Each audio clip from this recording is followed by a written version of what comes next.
సింధూరారుణ విగ్రహాం త్రినయనాం మాణిక్యమౌళిస్ఫురత్తారానాయకశైఖరాం స్మితముఖీం ఆపీనవక్షోరుహాం పాణిభ్యాం అళిపూర్ణరత్నచషకం రక్తోత్పలం బిభ్రతీం సౌమ్యాం రత్నఘటస్థరక్తచరణాం ధ్యాయేత్ పరామంబికాం.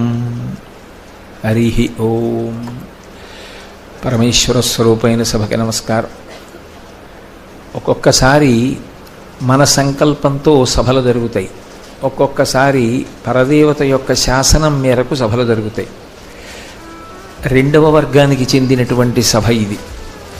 ఒక విషయం మీద మాట్లాడాలి అని సంకల్పం చేస్తే అమ్మవారు కాదు ఈ విషయం మీద సభ జరగాలి అని నిర్ణయం చేసి చేయించుకుంటున్నటువంటి సభ శ్రీ కామాక్షి వైభవము. కామాక్షి పరదేవతని ప్రత్యేకించి వసంత నవరాత్రులలో ఆరాధించి తీరాలి. ఎందుకని అంటే శాస్త్రం 2 నవరాత్రులు విధించింది. ఒకటి శారదా నవరాత్రులు, 2 వసంత నవరాత్రులు. శారదా నవరాత్రులు ఆశ్వయుజ మాసంలో శుక్లపక్ష పాడ్యమి లగాయతు నవమి వరకు, అంటే దశమితో పరిపూర్ణమవుతుంది. ఏకాదశి రథోత్సవం, ద్వాదశి అన్నసంతర్పణ జరుగుతుంది, నారాయణ సేవ, అక్కడతో ఉత్సవాలు పూర్తవుతూ ఉంటాయి. ఇది శారదా నవరాత్రులు జరిగేటటువంటి క్రమం. చైత్రమాసంలో శుక్లపక్షంలో పాడ్యమి లగాయితూ వసంత నవరాత్రులు జరుగుతాయి.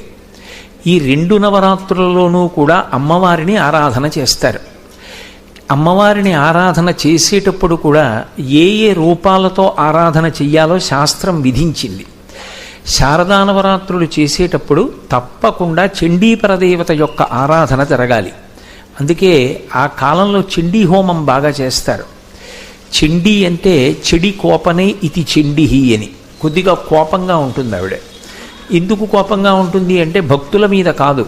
అమ్మ పిల్లవాడు తప్పు చేసినప్పుడు కోపంగా ఉంటుంది, కానీ అమ్మ కోపంలో పిల్లల యొక్క సముద్ధరణ కోరుకోవడం ఎంత సహజంగా ఉంటుందో అమ్మవారు అధర్మం పట్ల ఆగ్రహించి ఉండడం అంత స్వాభావికంగా ఉంటుంది. అందుకే ఆవిడ్ని నమ్ముకున్న వాళ్ళకి వచ్చేటటువంటి సమస్య ఏమీ ఉండదు. పైగా శారదా నవరాత్రుల కాలంలో యమధర్మరాజు గారి యొక్క ఒక దంస్ట్ర అంటే ఒక కోర బయటికి వస్తుంది. వసంత నవరాత్రులలో 2వ కోర బయటికి వస్తుంది. ఇలా వచ్చిన కారణం చేత అకస్మాత్తుగా ప్రమాదాలు జరిగి విశేషమైనటువంటి రీతిలో జనక్షయం జరుగుతూ ఉంటుంది. నిజంగా ప్రమాదం జరిగితే ఏదో ఒకరో ఇద్దరో దెబ్బతినవలసినటువంటి వాళ్ళు కొన్ని 100 మంది వెళ్ళిపోతూ ఉంటారు. అది శారదా నవరాత్రులకి వసంత నవరాత్రులకి కాలంలో ఉండేటటువంటి ఒక ఉగ్రతతో కూడుకున్నటువంటి లక్షణం. అది దేవీ భాగవతంలో వ్యాస భగవానుడు చెప్పినటువంటి మాట. ద్వావృతు యమదంస్ట్రాఖ్యే నూనం సర్వజనేషు వైహి అన్నాడైన. యమధర్మరాజు గారి యొక్క 2 కోరలలో ఒక కోర శారదా నవరాత్రులలో బయటికి వస్తే ఒక కోర వసంత నవరాత్రులలో బయటికి వస్తుంది. ఆ సమయంలో జనక్షయం అవుతుంది, ప్రమాదాలు జరుగుతాయి. వీటి నుంచి కాపాడుకోవడానికి మార్గమీది అని అడిగారు. శారదా నవరాత్రులలో చండీపరదేవతని ఆరాధన చేసి చిట్ట చివర సరస్వతీ పూజలు చేస్తారు.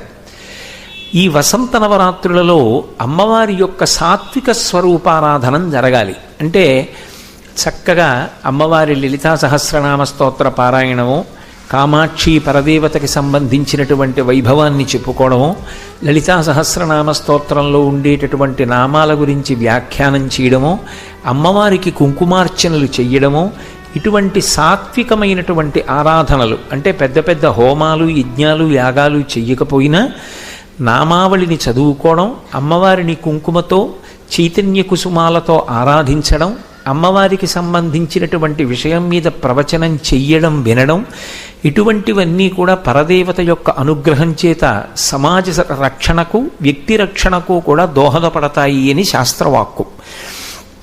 అటువంటి వసంత నవరాత్రులలో విశేషించి ఇవాళ ప్రదోష వేళకి పంచమి తిథి ఉంది. పంచమి అమ్మవారి యొక్క స్వరూపం. అందుకే పంచమి పంచసంఖ్యేసి పంచసంఖ్యోపచారిణి అని. పంచభూత తత్వముగా ప్రకాశించేటటువంటి ప్రకృతి స్వరూపిణి అమ్మవారి. అటువంటి పంచమి ప్రదోష వేళకి ఉండగా సోమవారం యొక్క ప్రదోషం ఇవాళ స ఉమ. అందుచేత మరింత విశేషం. ఆవిడ చంద్రమండల మధ్యగా అని చంద్రమండలం యొక్క మధ్యలో ఉంటుంది ఆ తల్లి. అంత విశేషమైనటువంటి రోజున శివకేశవుల యొక్క ఆలయాలు రెండూ ఒకే ప్రాంగణంలో ఉండి ఒక దేవాలయం నీడ ఇంకొక దేవాలయం మీద పడుతుంటే వాటి మధ్యలోంచి ప్రదక్షిణం చెయ్యడం జన్మజన్మాంతర సుకృతం అంటుంది శాస్త్రం. అలా ఒక్క ప్రాంగణంలో సాధ్యం కాదు. అది ఒక్క ఈ విశాఖపట్టణం కొమ్మాదిలోనే అష్టలక్ష్మి దేవాలయంగా ఇక్కడ శ్రీ మహావిష్ణువు విరాజమానుడై ఉంటే పక్కన స్ఫటికలింగంగా పరమేశ్వరుడు సర్వమంగళాదేవతతో కలిసి ఉన్నాడు. ఇటువంటి ప్రాంగణంలో కామాక్షి పరదేవతా వైభవం గురించి 4 మాటలు చెప్పుకునేటటువంటి భాగ్య విశేషం కలగడం కేవలం ఆ తల్లి యొక్క నిర్హేతుక కృపాకటాక్ష వీక్షణం తప్ప ఇందులో నా శక్తియుక్తులు కానీ నా అర్హత కానీ అధికారం కానీ ఏమీ లేవు. నిజంగా ఇంత పవిత్రమైన కాలంలో ఏది చెయ్యాలో అదే జరగడం ఆ తల్లి యొక్క శాసనం. అందుకే నేను ఉపన్యాస ప్రారంభంలోనే ఒక మాట అన్నాను. మనం సంకల్పం చేసేటటువంటి సభలు ఒక కోవకి చెందినవైతే పరదేవత యొక్క శాసనం చేత జరిగేటటువంటి సభలు 2వ కోవకి చెందుతాయి. ఇవాళ జరుగుతున్నటువంటి సభ 2వ కోవకి చెందినదై ఉంటుంది అని మనవి చేశాను.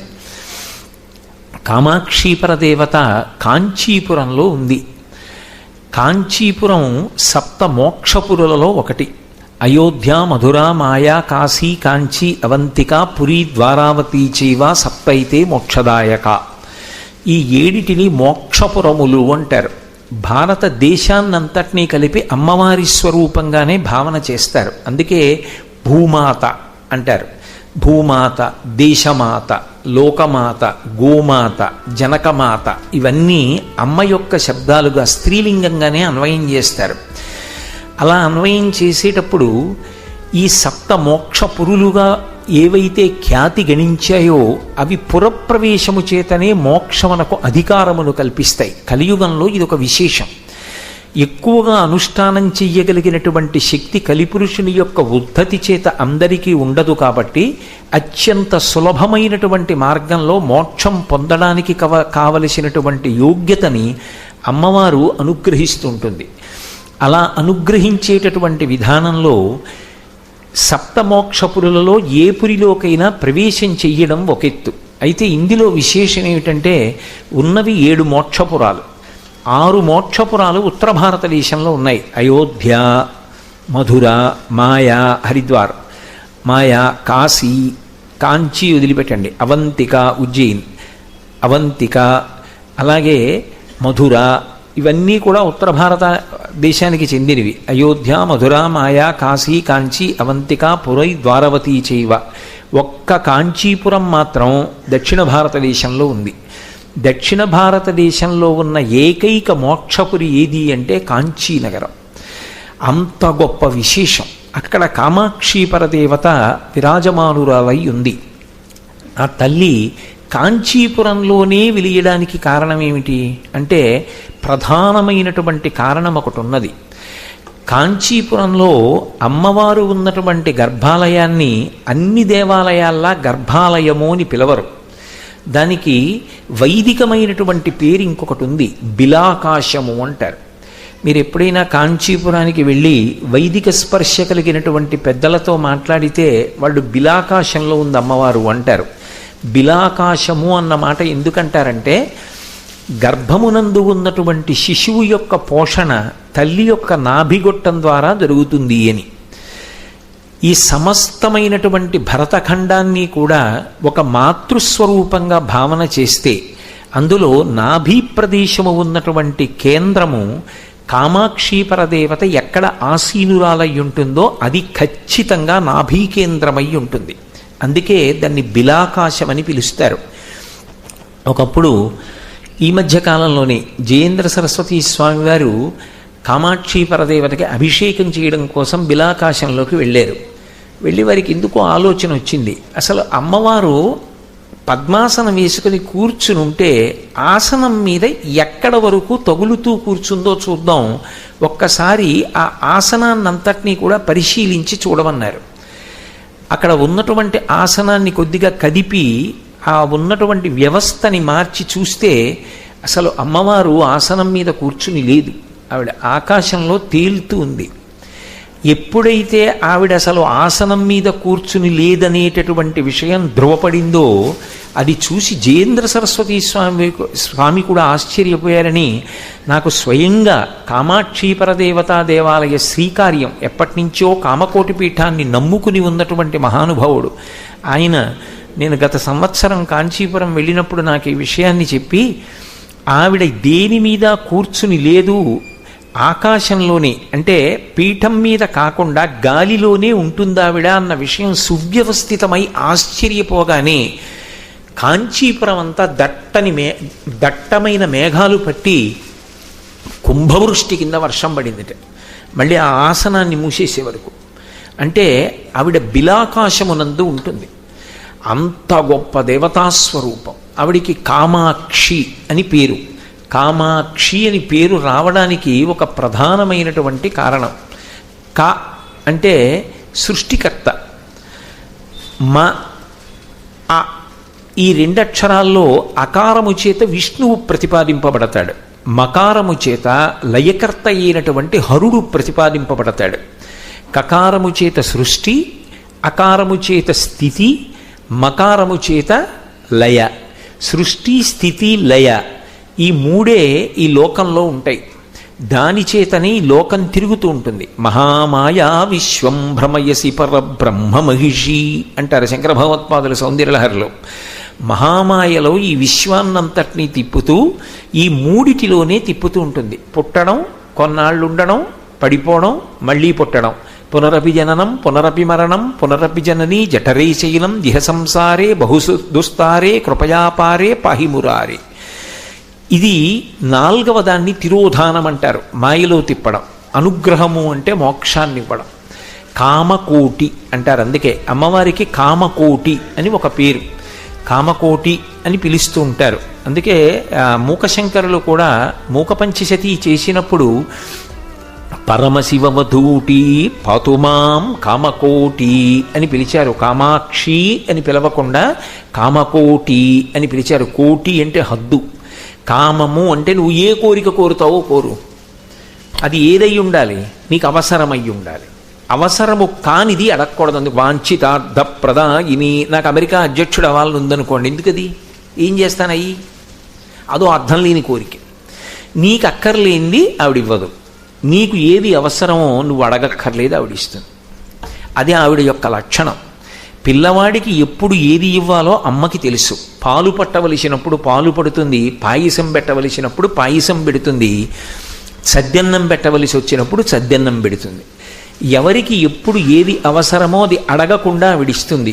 కాదు కాదు, నీకు ఒక అవసరం తీరక అలమటిస్తూ ఉంటే త్రికరణ శుద్ధిగా ఆవిడ్ని ప్రార్థన చేస్తే ఆవిడ అనుగ్రహించకపోవడం అన్న మాట లేదు. అది ఎక్కడ నుంచి ఎక్కడ వరకు అన్నారు. లౌకికమైన ఏ కోరిక నుండి మోక్షము వరకు ఆవిడ ఇవ్వలేనిది లేదు. కోటి హద్దు. ఎక్కడ వరకైనా సరే ఆవిడ ఇవ్వగలదు. అందుకే ఆవిడ పేరే కామకోటి. పాతుమాం కామకోటి అంటారు మూకశంకరులు. అటువంటి తల్లి కనుక ఆమె సృష్టి, స్థితి, లయ ఈ మూడు జరగడానికి బ్రహ్మగారికి సృష్టి చెయ్యడానికి యోగ్యమైనటువంటి శక్తి స్వరూపంగా సరస్వతీదేవినిచ్చింది. విష్ణువు స్థితికారుడు, లోకములను రక్షిస్తూ ఉండాలి. ఆయన ఎప్పుడూ ధర్మపక్షపాతి. ధర్మం కోసం అవతార స్వీకారం చేస్తాడాయన. యదా యదా హి ధర్మస్య గ్లానిర్భవతి భారత అంటాడు. ఆ ధర్మ సంస్థాపనార్థం స్థితికర్తగా ఆయన వ్యవహరించవలసి ఉంటుంది. కాబట్టి ఆయనకి కావలసినటువంటి శక్తి స్వరూపమైనటువంటి లక్ష్మిని ఆమె తన చూపుల చేత సృజించి ఇస్తుంది. ఇక సమస్త లోకములు పుట్టి చచ్చి బడలిపోతే వాళ్ళందరికీ కొంత శాంతినివ్వడానికి, మహాప్రళయాన్ని చెయ్యడానికి పరమశివుడికి కావలసినటువంటి శక్తిని రుద్రాణీ రూపంలో ఇస్తుంది. ఈ మూడు శక్తులను ముగ్గురుకి త్రిమూర్తులకు ఇవ్వగలిగినటువంటి మూలశక్తి కనుక ఆమె కామాక్షి. అది ఎలా ఇస్తుంది అని అడిగారు. కేవలము తన చూపుల చేత ఇస్తుంది. అందుకే పోతన గారు భాగవతాన్ని ప్రారంభం చేస్తూ శ్రీకైవల్యపదంబు చేరుటకునై చింతించదన్ లోకరక్షైకారంభకు భక్తపాలన కళా సంరంభకున్ దానవోద్రేక స్తంభకు కేళిలోల విలస దృగ్జాల సంభూత నానా కంజాత భవాండ కుంభకు మహానందాంగన ఢింబకున్ అంటారు. మహానందాంగన అంటే కామాక్షి. ఖడ్గమాలా స్తోత్రం చేస్తూ ఆనందమునకు హద్దులు చెప్తారు. ఆనందమునకు హద్దులు చెప్పినప్పుడు ఏదో మానవానందము, దేవతానందము, బ్రహ్మలోకానందము ఇలా చెప్పుకుంటూ వెళ్ళి మహానందము అని ఒకటి ఉంటుంది. ఆ మహానందము ఘనమైతే కామాక్షి. ఆవిడ యొక్క కుమారుడుగా శ్రీ మహావిష్ణువు అవతారాలు స్వీకరిస్తూ ఉంటాడు. అందుకే కరాంగుళిన కోత్పన్న నారాయణ దశాకృతి వ్యాసుడే చెప్పాడు. వ్యాసుడు చెప్పింది ఒకటి నచ్చిందండి, వ్యాసుడు చెప్పింది మాకు ఇంకోటి నచ్చలేదండి అనడానికి మనకు అధికారం ఏమి ఉండదు. నచ్చితే అన్నీ నచ్చాలి, నచ్చకపోతే మొత్తం మానేయాలి. మానేస్తే నువ్వు పాడవుతావేమో కానీ వ్యాసుడు పాడయ్యేది ఏమీ ఉండదు. కాబట్టి వ్యాసుడు ఏది చెప్పినా సత్యమే అని అంగీకరించాలి. కరాంగుళిన కోత్పన్న నారాయణ దశాకృతి. అమ్మవారు ఇలా అంది అంటే 10 వేళ్లల్లోంచి శ్రీ మహావిష్ణువు యొక్క దశావతారములు వచ్చాయి. ఇప్పుడు కృష్ణుడెవరు? మహానందాంగన ఢింబకున్. అంగన అంటే ఆ స్త్రీ, మహానంద స్వరూపిణి అయినటువంటి కామాక్షి పరదేవత యొక్క కుమారుడే పరిపూర్ణావతారమైన కృష్ణుడు అని చెప్పకుండా అంతర్లీనమైనటువంటి ఒక గొప్ప రహస్యాన్ని పోతన గారు భాగవత ప్రారంభంలో పద్య రూపంలో, ప్రార్థనా రూపంలో ఆవిష్కరించారు. అందుకే ఆ తల్లి సృష్టి చేయవలసినటువంటి బ్రహ్మగారికి దానికి కావలసినటువంటి శక్తిని సరస్వతీ రూపంగా ఇస్తుంది. విష్ణువుకి స్థితికర్త కనుక దానికి కావలసిన శక్తిని లక్ష్మీ రూపంగా ఇస్తుంది. ప్రళయకర్త అయినటువంటి పరమశివుడికి, ప్రళయకర్త అంటే చంపడం ఒక్కటే మహాప్రళయం అని మీరు అనుకోకూడదు. నిద్రాకాలిక సుఖాన్ని ఇవ్వడం స్వల్పకాలిక ప్రళయం అంటారు. జ్ఞానం ఇచ్చి మోక్షానికి అధికారం ఇవ్వడం ఆత్యంతిక ప్రళయం అంటారు. పుట్టి చచ్చి ఎన్ని జన్మలెత్తినా ఇంకా భగవంతుణ్ణి చేరలేకపోతే ఆయనే మనని పొంది కొంతకాలం జీవులకు విశ్రాంతినిస్తే మహాప్రళయం అంటారు. ఈ 3 ప్రళయములు శివుడు చేస్తూ ఉంటాడు. అందుకే ఆయన మహాకరుణామూర్తి. అంతేగాని శివుడంటే చంపేసేవాడన్న అర్థం ఎక్కడా లేదు లోకంలో. మహామంగళప్రదాత. ఆయనకి కావలసిన శక్తినిచ్చేటటువంటి తల్లి కూడా ఆమెయే. ఇప్పుడు ముగ్గురికి 3 రకములైన శక్తులనిచ్చి ముగురమ్మల మూలపుటమ్మగా నిలబడగలిగిన అమ్మ ఎవరో ఆమె కామాక్షి. అంటే అది మూలతత్వం. అందుకే అమ్మలగన్నయమ్మ ముగురమ్మల మూలపుటమ్మ చాలా పెద్దమ్మ, సురారులమ్మ కడుపారడి బుచ్చినయమ్మ, తన్ను లోనమ్మిన వెల్పుటమ్మల మనంబున ఉండెడియమ్మ దుర్గమాయమ్మ, కృపాబ్ధినిచ్చుట మహత్వ కవిత్వ పటుత్వ సంపదల్లంటారు పోతన గారు. ఆ తల్లి ఏ శక్తినైనా అనుగ్రహించగలదు. అందుకే ఆమె ఎవరు అంటే సృష్టి, స్థితి, లయ ఇవి కాక కంటికి తెలియకుండా అనుభవంలోకి వచ్చేటటువంటి తిరోధానము, అనుగ్రహము అనేటటువంటి 5 కృత్యములను నిర్వహించగలిగినటువంటి పంచకృత్య పరాయణ. అటువంటి తల్లి ఒక చోట రూపాన్ని పొంది కూర్చుని ఉంటే అది కామాక్షి. అందుకే అది స్త్రీలింగమనండి, పుంలింగమనండి. ఎవ్వడు సృజించు ప్రాణుల ఎవ్వడు రక్షించు త్రుంచు ఎవ్వడనంతుండెవ్వడు విభుడెవ్వడు వాడివ్విధమున మనుచు బినుచు హేలారతుడయి అంటారు. ఏ తల్లి ఈ లోకములనన్నింటినీ హేళగా సృజిస్తోందో, నిలబెడుతోందో, పడగొడుతోందో, దానికి కావలసిన శక్తిని 3 మూర్తులకు ఇస్తోందో, అటువంటి ఆదిశక్తి అయినటువంటి అయ్యాదిమశక్తి అంటాడు శ్రీనాథుడు కాశీఖండంలో. అటువంటి ఆదిశక్తి ఒక సాకార రూపాన్ని పొంది నిలబడితే ఆవిడయే కామాక్షి. ఇప్పుడు ఆ కామాక్షి ఏమివ్వలేదు? ఏదైనా ఇస్తుంది ఆవిడ. ఆవిడ సహజంగా శక్తి స్వరూపం. కామాక్షి ఇంకొక రకంగా చూడండి. క అంటే బ్రహ్మశక్తి సరస్వతి, మ అంటే విష్ణుశక్తి లక్ష్మి. ఆవిడ యొక్క 2 కన్నులలో 2 శక్తులు ఉంటాయి. కా మ అంటే సరస్వతి లక్ష్మి. అందుకే సచామర రమావాణి సవ్యదక్షిణ సేవిత అంటాడు వ్యాసుడు లలితా సహస్రంలో. కామాక్షికి ఒకవైపు కుడి చేతి వైపు సరస్వతీదేవి ఉంటుంది, ఎడమ చేతి వైపు లక్ష్మీదేవి ఉంటుంది. కుడి చేతి వైపు సరస్వతీదేవి చామరం వేస్తూ ఉంటుంది, ఎడమ చేతి వైపు లక్ష్మీదేవి చామరం వేస్తూ ఉంటుంది. మీరు నన్ను మన్నించండి, ఇవాళ చాలా చోట్ల పుస్తకాల మీద వేసేటటువంటి చిత్రపటాలలో ఈ రూపాలు తప్పుగా వేస్తున్నారు. కుడి చేతి వైపు సరస్వతి ఉండాలి, ఎడమ చేతి వైపు లక్ష్మీదేవి ఉండాలి. ఎడమ చేతి వైపు ఎవరుంటారో వాళ్ళకన్నా కుడి చేతి వైపు ఉండేటటువంటి వాళ్ళు మరింత ప్రధానులు అని గుర్తు. ఏది ప్రధానమో అది కుడి చేతి వైపు ఉంచుకుంటారు. అంత ప్రధానము కాకపోతే ఎడమవైపు ఉంచుతారు, పోలిక చెప్పవలసి వస్తే. అయితే ఇక్కడ మీరు ఒకటి జ్ఞాపకం పెట్టుకోవాలి, సరస్వతి కన్నా లక్ష్మి తక్కువని కాదు, అది లక్ష్మీదేవిని కించపరచడం కాదు, మన వైపు నుంచి అవగాహన చేసుకోవాలి. సరస్వతీ కటాక్షం లేని లక్ష్మీ కటాక్షం ఉందనుకోండి, భయహేతువు పతనహేతువు. ఏ అక్షరం ముక్క రాదు అతనికి, 2 అంకెలు కూడలేడు, ఒక్క వేలిముద్ర మాత్రమే వేయగలడు. కోట్ల ఐశ్వర్యం ఉంది, వేలిముద్ర వెయ్యాలంటే భయం. ఎంత వచ్చిందో తెలియదు, ఎంత పోతోందో తెలియదు, ఏ కార్యానికి దానం చెయ్యాలో తెలియదు, దేనికి ఖర్చు పెట్టకూడదో తెలియదు. సరస్వతీ కటాక్షం లేదు, లక్ష్మీ కటాక్షం ఉంది, ఎంత భయంగా బతుకుతాడు, నన్ను ఎవరు మోసం చేస్తాడో అనుకుంటాడు. సరస్వతీ కటాక్షం ఉండి లక్ష్మీ కటాక్షం ఉంది, హాయిగా ఉంటాడు. అందుకే మీరు, నేను పేర్లు చెప్పడం బాగుండదు కానీ, చాలా కుటుంబాల్లో తండ్రి ఆగర్భ శ్రీమంతుడైతే పిల్లలకి బాగా చదివిస్తాడు ముందు. నాకు అంత చదువు లేక ఈ వ్యాపారాన్ని నిర్వహించడంలో తొట్టుపాటు పడ్డాను, చాలా కష్టపడ్డాను, 10 మందిని నమ్మడంలో చాలా ఇబ్బంది పడ్డాను, నా బిడ్డలు అలా ఇబ్బంది పడకూడదు, వాళ్ళు ముందు బాగా చదువుకోవాలంటాడు. సరస్వతీ కటాక్షంతో లక్ష్మీ కటాక్షం ఉందనుకోండి, అప్పుడు భయపడడానికి ఏం ఉండదు. ఎంత ఐశ్వర్యం ఉండనివ్వండి, తాను హాయిగా ప్రశాంతంగా కూర్చుంటాడు. దేనికి ఖర్చు పెట్టాలో దానికే ఖర్చు పెట్టి, దానికే దానం చేసి దాన్ని అభ్యున్నతిని పొందుతాడు. అందుకే ముందు సరస్వతీ కటాక్షం అడిగి లక్ష్మీ కటాక్షం అడుగుతారు. చాలామంది తెలియక ఒక మాట అంటారు, సరస్వతి లక్ష్మి ఓ చోట ఉండవంటారు. ఎందుకు అలా అంటారు అన్నారు అనుకోండి, వాళ్ళిద్దరూ అత్తా కోడళ్ళండి, శ్రీ మహావిష్ణువు భార్య లక్ష్మీదేవి, విష్ణువు నాభికమలంలోంచి బ్రహ్మగారు వచ్చాడు, బ్రహ్మగారి భార్య సరస్వతీదేవి, అత్తా కోడళ్ళలో చోట ఉండరు కదా, అందుకని చెప్పేసి సరస్వతి లక్ష్మి ఓ చోట ఉండరు. ఇది అక్కర్లేని పెంకితనాలకు పోయే కుటుంబాలకి పనికొస్తుందేమో కానీ సరస్వతీదేవికి లక్ష్మీదేవికి అన్వయం అవ్వదది. అసలు సరస్వతి ఎక్కడుంటుందో లక్ష్మి అక్కడ ఉంటుంది. విద్వాన్ సర్వత్ర పూజ్యతే. నిజానికి సరస్వతీ కటాక్షం లేశమాత్రం ఉండనివ్వండి, వాడు ఎంతో లక్ష్మీ కటాక్షాన్ని ఎప్పుడూ పొందుతాడు. మీకు ఉదాహరణ నేను సరిపోను, మీలో ఎవరికున్న ఐశ్వర్యం కన్నా నాకున్న ఐశ్వర్యం బహుశా తక్కువే. మీ అందరూ కింద కూర్చున్నారు, నేను పైన కూర్చున్నాను, నేను చెప్పింది మీరు వింటున్నారు. ఎందుకని? అమ్మ నా చేత ఒక్క అక్షరం ముక్క పలికిస్తోంది కాబట్టి. ఆ సరస్వతీ కటాక్షం ఉన్నప్పుడు లక్ష్మీ కటాక్షం లేదని ఎవరు చెప్పారు? ఈ యోగ్యత నాకు ఎందుకు కలిగింది అంటే అది లక్ష్మీదేవి అనుగ్రహమే కదా. సభాపూజ్యత లక్ష్మీదేవి అనుగ్రహం కాదు, గౌరవం లక్ష్మీదేవి అనుగ్రహం కాదు.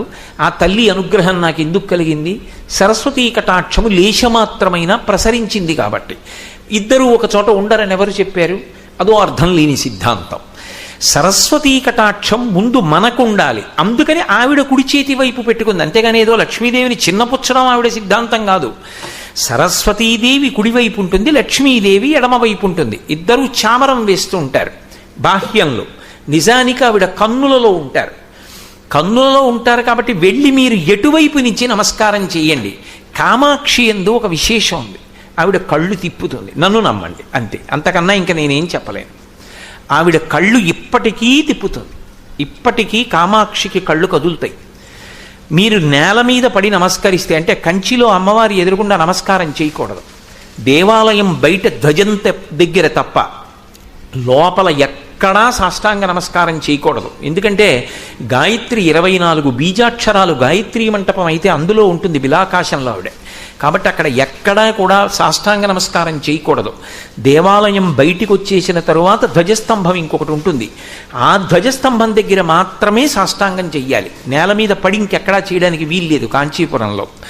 కాబట్టి ఇప్పుడు కామాక్షి పరదేవత యొక్క గొప్పతనం ఏమిటంటే, ఆవిడ మ్రోల మీరు పడ్డారనుకోండి మీకు గాలి తగులుతుంది. ఏమిటా గాలి అంటే, ఆవిడ పక్కన నిలబడి వింజామర వేస్తూ ఉంటారు సరస్వతి లక్ష్మి. 2 చామరాల్లో ఏదో ఒక గాలి తగులుతుంది, లేదు 2 చామరాల గాలి తగులుతుంది. ఏ చామరం గాలి తగిలినా 3 చామరాల గాలి మీకు తగులుతుంది. వీక్షణం ఆవిడిది కాబట్టి శక్తి కలుగుతుంది, సరస్వతీ లక్ష్మి కటాక్షము కలుగుతుంది.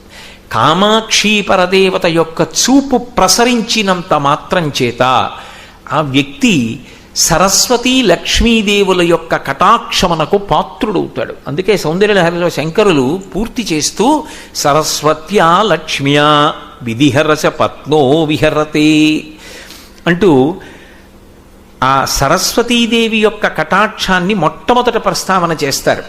అలా ఇవ్వగలిగిన తల్లి ఎవరు అంటే కామాక్షి. కాదు, ఇంకొక అర్థం. కాదు అంటే నా ఉద్దేశం ఇది కాదు అని కాదు, అంతే కాదు అని. చూడండి, లోకంలో బహుప్రేమగా ఎవరైనా ఇంకొకరిని చూసుకున్నారనుకోండి, కళ్ళల్లో పెట్టి చూసుకున్నారండి అంటారు.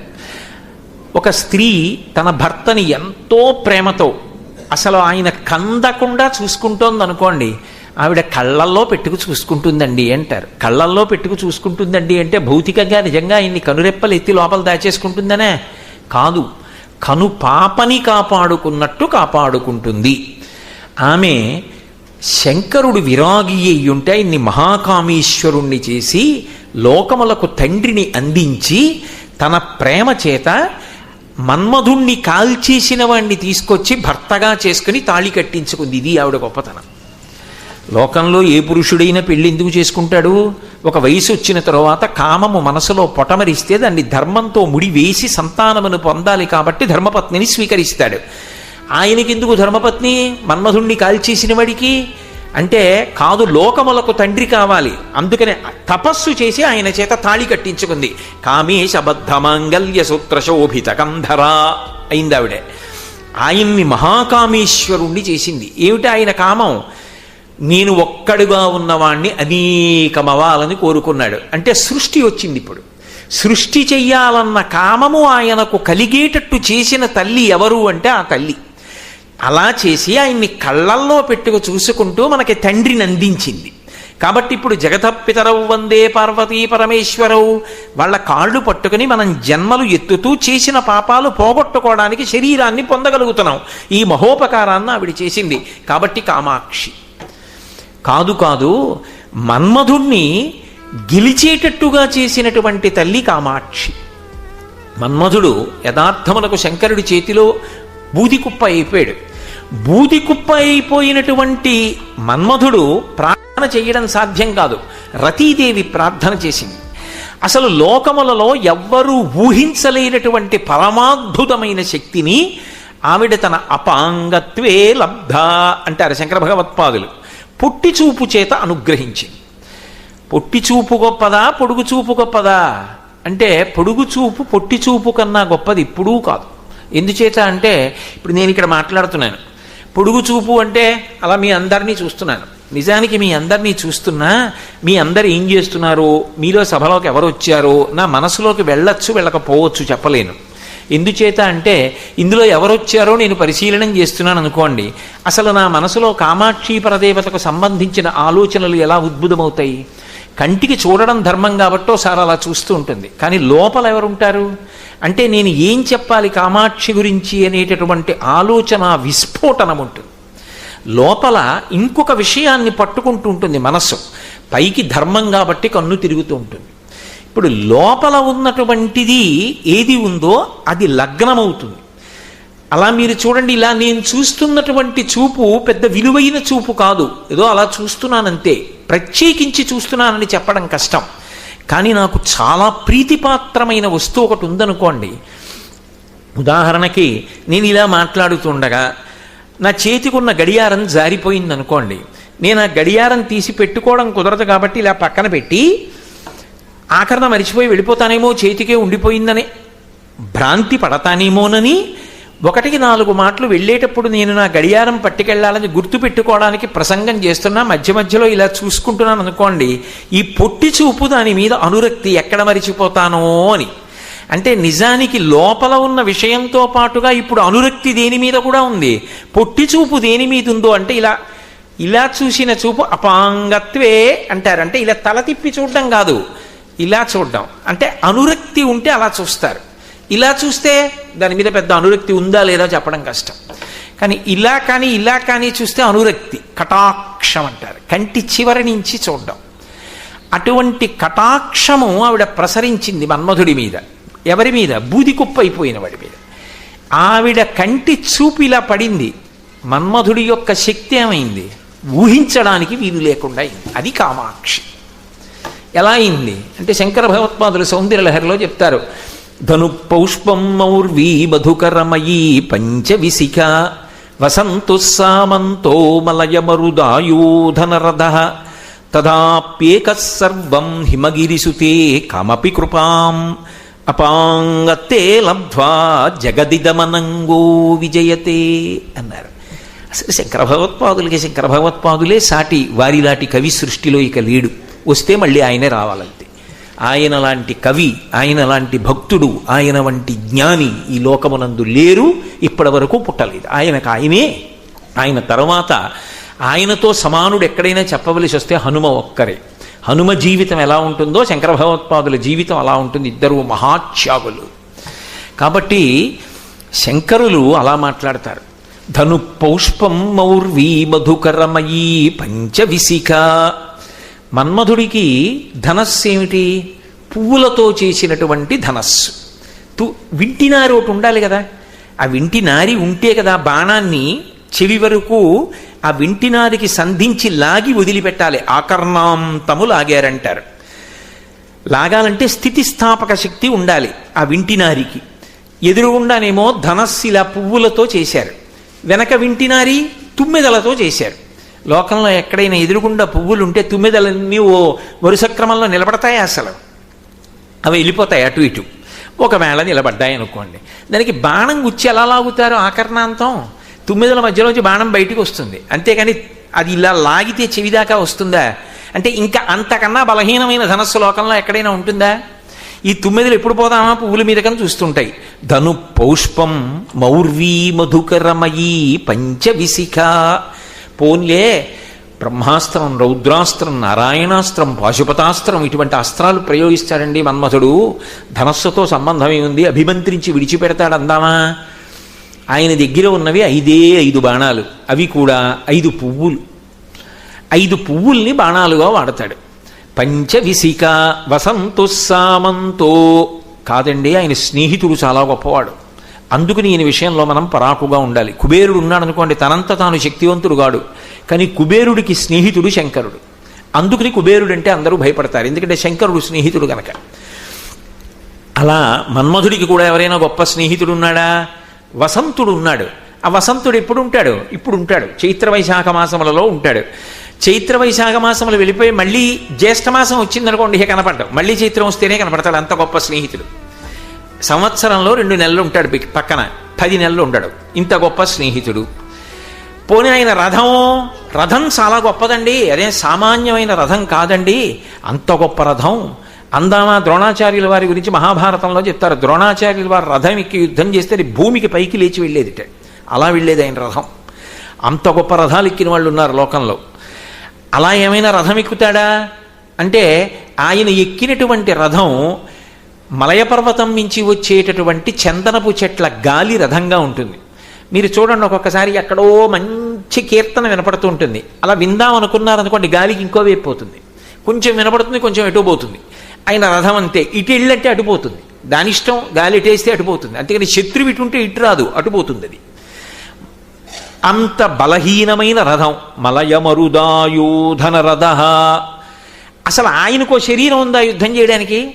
అనంగో శరీరం లేదు, ఎందుకంటే శంకరుడు కాల్చేశాడు. ఇన్ని బలహీనతలు ఉన్నటువంటి మన్మధుడు, మాకు ఏమీ వద్దు మహాప్రభో, సర్వసంగ పరిత్యాగులమై పరబ్రహ్మాన్ని తెలుసుకుంటామని అన్నీ విడిచిపెట్టి ఎక్కడికో వెళ్ళి ముక్కు మూసుకొని తపస్సు చేసుకుంటున్న వాళ్ళ మీద బాణం వేశారనుకోండి, వాళ్ళ జీవితాలు ఎలా తల్లడిల్లిపోతున్నాయి. ఇంత శక్తి ఎక్కడి నుంచి వచ్చింది? అపాంగతే లబ్ధ్వా. అమ్మవారు బూడిది కుప్పగా పడిపోయిన మన్మధుణ్ణి రతీదేవి ప్రార్థన చేస్తే ఒక్కసారి ఇలా చూసిందిటంతే, అలా చూడలేదు, ఇలా చూసింది. అపాంగతే, ఆవిడ పొట్టి చూపు చూస్తే ఇంత శక్తి వచ్చేసింది. జగదిదమనంగో విజయతే, జగత్తునంతటినీ గెలిచేస్తున్నాడు. అమ్మా, నీ చిన్న చూపుతో, పొట్టి చూపుతో ఊహించలేని రీతిలో కామునకు తన అక్షి ద్వారా, కంటి ద్వారా, చూపు ద్వారా శక్తినిచ్చిన తల్లి ఎవరో ఆమె కామాక్షి. ఇప్పుడు ఆవిడ చూపు శక్తి ఎలా ఉంటుంది అంటే దాన్ని చెప్పడం ఎవరికీ సాధ్యం కాదు, ఇంకా అంత గొప్ప తల్లి. కాబట్టి కామాక్షి కాదు. కా అంటే జిజ్ఞాస, మా అంటే ఆగు, అడగవద్దు అని. జిజ్ఞాస అంటే ఎవరు భగవంతుడు, భగవంతుడిని ఎలా తెలుసుకోవడం అని ఎవరైనా లోపల అంతర్మథనం చెందారనుకోండి, జిజ్ఞాస పొందాడంటారు. ఆర్తో జిజ్ఞాసురర్థార్థీ జ్ఞానీచ భరతర్షభ అంటాడు గీతాచార్యుడు. ఈ నలుగురు నన్ను ఆశ్రయిస్తున్నారంటాడు. జిజ్ఞాసువు, భగవంతుడి గురించి తెలుసుకోవాలని ఎవరు అనుకుంటున్నాడో అటువంటి వాడు కామాక్షి అమ్మవారి వంక చూసి, అమ్మా నాకు ఎలా అర్థం అవుతావమ్మా నువ్వు అని అడిగితే ఆవిడంటుంటే, మా ఆగు, తొందరపడకు, నువ్వు తెలుసుకుంటానంటే నేను తెలియను, నేను నీ వంక ప్రసన్నంగా చూస్తే నేను నీకు అర్థం అవుతాను. నేను అర్థం అవడం కాదు, శివుడు అర్థం అవుతాడు, మాయ తొలగించేస్తాను అంటుందిట. అందుకని కామాక్షి తన చూపుల చేత జిజ్ఞాసని ఫలవంతం చేస్తుంది, శివుడెవరో తెలిసేటట్టుగా చేస్తుంది. అసలు అమ్మవారికి ఉన్న గొప్పతనం ఏమిటంటే, ఆవిడ అనుగ్రహం కలిగితే ఆవిడ కాదు తెలిసేది, ఆయన తెలుస్తాడు. అందుకే శివశక్తి ఐక్యరూపిణి లలితాంబిక.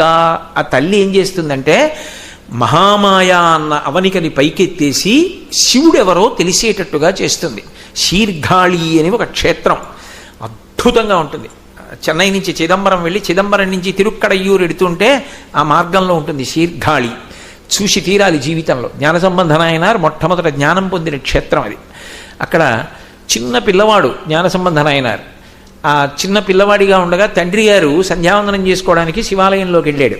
శివాలయంలోకి వెళ్ళి సంధ్యావందనానికి సమయం అవుతోందని పిల్లవాడిని కళ్యాణ మంటపంలో కూర్చోపెట్టి, పెద్ద పెద్ద కళ్యాణ మంటపం అని ఉండేది పూర్వం శివాలయాల్లో, కళ్యాణం చేయడానికి మంటపం, అందులో కూర్చోబెట్టి, ఒరే నేను స్నానం చేసి వస్తాను రా, కోనేట్లో మునుగుతాను, కాసేపు అర్ఘ్యం ఇచ్చి సంధ్యావందనం చేస్తా, ఇక్కడ కూర్చో అన్నాడు. వాడికి భయం వేసింది, కుయ్యో అన్నాడు. తండ్రి అన్నాడు, భయపడకు, నాకు నీకు అందరికీ తల్లిదండ్రులు ఉన్నారు, నీకు ఒకవేళ భయం వేస్తే అదిగో గోడ మీద పార్వతీ పరమేశ్వరులు ఉన్నారు కదా, అక్కడ వాళ్ళ వంక చూసి అమ్మా అను, ఆవిడొచ్చి నిన్ను రక్షిస్తుంది అన్నాడు. ఆ పిల్లాడు అంతే అనుకున్నాడు, ఓహో పిలిస్తే వస్తుంది అనుకున్నాడు. తండ్రి నడిచెడుతున్నాడు, వీడు చూస్తున్నాడు కొడుకు. ఆయన తిన్నగా వెళ్ళి కోనేట్లో మునిగాడు. కోనేట్లో మునిగితే తండ్రి ఎక్కడ కనపడతాడు? ఓసారి మునకేసినప్పుడు నీళ్ళల్లోకి వెళ్ళాడు. వాడికి భయం వేసింది, నాన్నగారు కనపట్టలేదని అమ్మా అన్నాడు. అడి తిరిగి అమ్మా అన్నప్పుడు అది బొమ్మ అని పిలవలేదు, అమ్మే అని పిలిచాడు. అమ్మేని నమ్మి పిలిచేటప్పటికి ఆవిడ లేచి వచ్చేసింది. లేచి వస్తే ఆయన వచ్చాడు. అది ఆవిడొస్తే ఆయన వస్తాడు, ఆయన వచ్చాడు. ఇద్దరు వస్తే ఆవిడ పిల్లాడిని ఎత్తుకుంది. వాడు ఏడుస్తున్నాడు. ఆవిడ ఆయన వంక చూసింది. ఆయన అన్నాడు, అలా చూస్తామే, లోకమాతవి, పిల్లలు ఏడిస్తే ఏం చేయాలో తెలియదు, స్తన్యమి పాలు తాగి వాడు ఊరట పొందుతాడు అంది. ఆవిడ నవ్వంది, ఏమిటో అందరు తల్లుల గురించి చెప్పినట్టు చెప్తున్నారు, నా స్తన్యం ఇస్తే వాడికి కడుపు నిండడం కాదు, మీరు తెలుస్తారని. తెలియని అన్నాడు. ఆవిడ స్తన్యం ఇచ్చింది, వాడు పాలు తాగాడు. వాడికి శివుడు ఎవరో తెలిసిపోయింది. అంటే జ్ఞానం వచ్చేసి సర్వలోకములు శివుడిగా కనబడ్డాయి. ఇప్పుడు పిల్లలు రుద్రం జరిగారు కదా, రుద్రం జరిగితే దాని అర్థం ఏమిటి? నమచ్చోరాయచ శిష్ప్యాయచ భీమ్యాయచ శకత్యాయచ ప్రవాహ్యాయచ అంటే దొంగలో శివుడున్నాడు, దుంగలో శివుడున్నాడు, మేఘంలో శివుడున్నాడు, ప్రవాహంలో శివుడున్నాడు, నురుగులో శివుడున్నాడు. అలా కనపడితే రుద్రం ఫలించింది. అది శివుడు కనబడ్డాడంటే విశ్వమునందు విశ్వనాథుడు దర్శనమయ్యాడు. ఆ పిల్లవాడికి జ్ఞానం వచ్చేసి ఈలోగా తండ్రి వచ్చాడు సంధ్యావందనం చేసుకుని. ఇద్దరు అంతర్ధానమై గోడెక్కేశారు. పిల్లవాడి నోటి చివర పాలు కనబడ్డాయి. తండ్రికి కోపం వచ్చింది. ధూర్తుడా, ఎవరిచ్చిన పాలు తాగావురా అన్నాడు. ఆయన అన్నాడు, ఇలా చూపించి అమ్మిచ్చింది అన్నాడు. ఆయన తెల్లబోయాడు. తెల్లబోయి పిల్లాడి మూతి తుడిచి పిల్లాడిని ఎత్తుకుని గుడిలోకి ఎడుతున్నాడు. వాడు పత్తికాలు పాడాడు. పత్తికాలు అంటే దండకాలు. మనకి నన్నయ్య గారు భారతంలో శ్రీకంఠలో కేశలోకోద్భవస్థాన సంహారహారి మురా ప్రియా చంద్రధారి మహేంద్రాది బృందారకానంద సందోహ సందాయి పుణ్యస్వరూప విరూపాక్ష దక్షాధ్వరధ్వంస కాదేవ నీదైన తత్వంబు భావించి బుద్ధి ప్రధానంబు కర్మంబు విజ్ఞానం అధ్యాత్మ యోగంబు సర్వక్రియాకారణం బంచు నానా ప్రకారంబులన్ బుద్ధిమంతులు విచారించితో నిన్ను భావింతురీచాన సర్వేశ్వర అని పెద్ద దండకం ఇస్తారే, అలా వాడు పత్తికాలు పాడుతున్నాడు. పాడుతూ ఇలా ఇలా చేతులు కొడుతున్నాడు. చిన్న పిల్లాడు, వాడి చేతులు ఎర్రపడిపోతున్నాయి, చూడలేకపోయారు పార్వతీ పరమేశ్వరులు. వాడికి పైనుంచి చిడతలు విడిచిపెట్టారు. వాడి చిడతలు వాయిస్తూ వెళ్ళాడు. తండ్రి తెల్లబోయాడు, ఎక్కడి నుంచి వచ్చింది జ్ఞానం అని. ఆవిడ అనుగ్రహించింది, వచ్చేసింది. అపితకుచాంబ, అందుకే అరుణాచలంలో, అరుణాచలం అగ్నిలింగం అంటే జ్ఞానాగ్ని అని. జ్ఞానదాత మహీశ్వర. ఎవరిస్తారా జ్ఞానం అంటే శంకరుడిస్తాడు. ఈశాన సర్వభూతానాం ఈశ్వర సర్వ విద్యానాం బ్రహ్మాధిపతిర్బ్రహ్మణోధిపతిర్బ్రహ్మా శివో మే అస్తు సదాశివోం. నటన చేస్తాడు తప్ప నిజానికి కామమునకు క్రోధమునకు ఎన్నడూ వశపడని వాడెవరంటే ఒక్క శివుడే. ఇది సదాశివోం. నేను చెప్పట్లా, వేదం చెప్తోంది అన్నమాట. సదాశివ ఆయనకు ఒక్కడికే అన్వయం. సదాశబ్దంతో అన్వయం ఇంకెవరికి ఉండదు, ఒక్క శివుడికే ఉంటుంది సదాశివ అని. కారణం ఏంటంటే పైకి అలా కనపడుతుంటాడు, ఒక్కొక్క ప్రయోజనాన్ని సాధించడానికి ఒక్కొక్కడు కామానికి వశపడినట్టు కనపడ్డాడు. ఏదో శ్రీ మహావిష్ణువు స్త్రీ వేషం ధరిస్తే వెనక పరిగెత్తినట్టుగా కనపడతాడు. అసలు రహస్యం ఏమిటంటే మహిషి సంహారమై అయ్యప్ప పుట్టాలి, అందుకు వెళ్ళాడు. అలా కనపడతాడు కానీ కామము క్రోధము ఆయనను అంటుకోవు. అందుకే శివ, శంకర మంగళప్రదమైన పేర్లతో పిలవబడుతూ ఉంటాడు. కాబట్టి సదాశివోం. ఈశాన సర్వ విద్యానాం ఈశ్వర సర్వభూతానాం బ్రహ్మాధిపతిర్బ్రహ్మణోధిపతిర్బ్రహ్మా శివో మే అస్తు సదాశివోం. అటువంటి వాడు శంకరుడు. ఆయన జ్ఞానము కలుగుతుంది ఆవిడ అనుగ్రహం కలిగితే. కాబట్టి ఇప్పుడు ఆవిడ ఏమి ఇవ్వలేదు, ఆవిడ ఏదైనా ఇచ్చేస్తుంది. అందుకే అపాంగత్తే లబ్ధ్వా జగదిదమనంగో విజయతే. జిజ్ఞాస కలిగితే మన ప్రయత్నము చేత బ్రహ్మము తెలియబడడం, ఆవిడ అనుగ్రహము కలిసి రావాలి. అందుకే వేద విహితమైనటువంటి కర్మలను పరమభక్తితో ఆచరించగా ఆచరించగా ఆచరించగా ఆ కర్మల చేత ప్రీతి పొందినటువంటి భగవంతుని యొక్క అనుగ్రహము వర్షింపబడిన నాడు పాత్రత కలిగితే, పాత్రత చిత్తశుద్ధిగా ప్రకాశిస్తే, భగవంతుడు జ్ఞానమునిస్తే ఆ జ్ఞానము వలన ఇక పుట్టవలసిన అవసరము లేని పునరావృత్తి రహిత శాశ్వత శివసాయుజ్య స్థితిని పొందుతున్నాడు. కాబట్టి ఇప్పుడు ఎవరు జ్ఞానం ఇవ్వగలిగినది? ఆ తల్లి ఇవ్వాలి. ఆ తల్లి ప్రచోదనం కలిగితే కానీ శంకరుడు తెలియదు. అందుకే ఆవిడ ఏ రూపంలో ఉండనివ్వండి, అన్నపూర్ణగా ఉండనివ్వండి. ఆ దీక్షాంత సమస్త వర్ణ నికరీ శంభు ప్రియే శంకరీ. శంకర భగవత్పాదులు అన్నపూర్ణాష్టకంలో చెప్తారు, అకారము నుండి క్షకారము వరకు అక్షమాలా స్వరూపం ఆవిడే. కాబట్టి ఇప్పుడు ఆ తల్లి ఏం చేస్తుంది అంటే జిజ్ఞాసులకు జిజ్ఞాస ఫలవంతమయ్యేట్టు చేస్తుంది తన చూపు చేత. అందుకని ఆమె కామాక్షి. అటువంటి కామాక్షి యొక్క వైభవము ఎంత గొప్పగా ఉంటుందో మూకశంకరులు ప్రస్తుతి చేశారు. అది పరమాద్భుతమైనటువంటి గ్రంథంగా చెప్తారు సంప్రదాయంలో. పరమాద్భుతం. ఎవరైనా కామకోటి పీఠాధిపత్యం వహించిన మహాపురుషులు చంద్రశేఖరేంద్ర సరస్వతి స్వామివారి దగ్గరికి వెళితే స్వామివారు ఎప్పుడూ ఒక మాట చెప్తుండేవారు, మూక పంచశతి పారాయణ చేశావా అనేవారు. మూక పంచశతిలో ఒక్క శ్లోకమైనా నేర్చుకున్నావా అని అడుగుతుండేవారు. ఇవాళ ఆశ్చర్యం ఏమిటంటే నేను విశాఖపట్నం బయలుదేరదాం అనుకుంటుంటే సంగీతంలో పద్మశ్రీ అవార్డు గ్రహీత ఒక ఆవిడ మహాతల్లి గాయత్రి శంకరన్ అని చెప్పి, పుట్టుకతో కన్నులు లేవు కానీ సంగీతంలో అద్భుతం, ఆకాశం అంత ఎత్తు ఎదిగిపోయింది ఆవిడ. అటువంటి తల్లి వచ్చారు. వచ్చి ఆశ్చర్యకరంగా గురువుగారు నేను ఆర్యాశతకంలో 2 శ్లోకాలు చదవద్దా అని అడిగారు. అయ్యో అమ్మా, నేను ఇవాళ కామాక్షి వైభోగం చెప్పడానికి వెళుతున్నానే, తప్పకుండా చదవండి తల్లి అన్నాను. ఆవిడ 2 శ్లోకాలు చదివి వెళ్ళిపోయారు. ఆ తల్లి మూకశంకరులను అనుగ్రహించింది ఒకప్పుడు. ఆమెయే పలికింది, మూకశంకరులలో నుండి వాక్కునిచ్చి పలికింది. అందుకే కామాక్షి వైభవము కామాక్షియే పలికింది. ఎవరి ద్వారా? మూకశంకరుల ద్వారా పలికింది. పలికినప్పుడు ఆయన 500 శ్లోకములు చేశారు.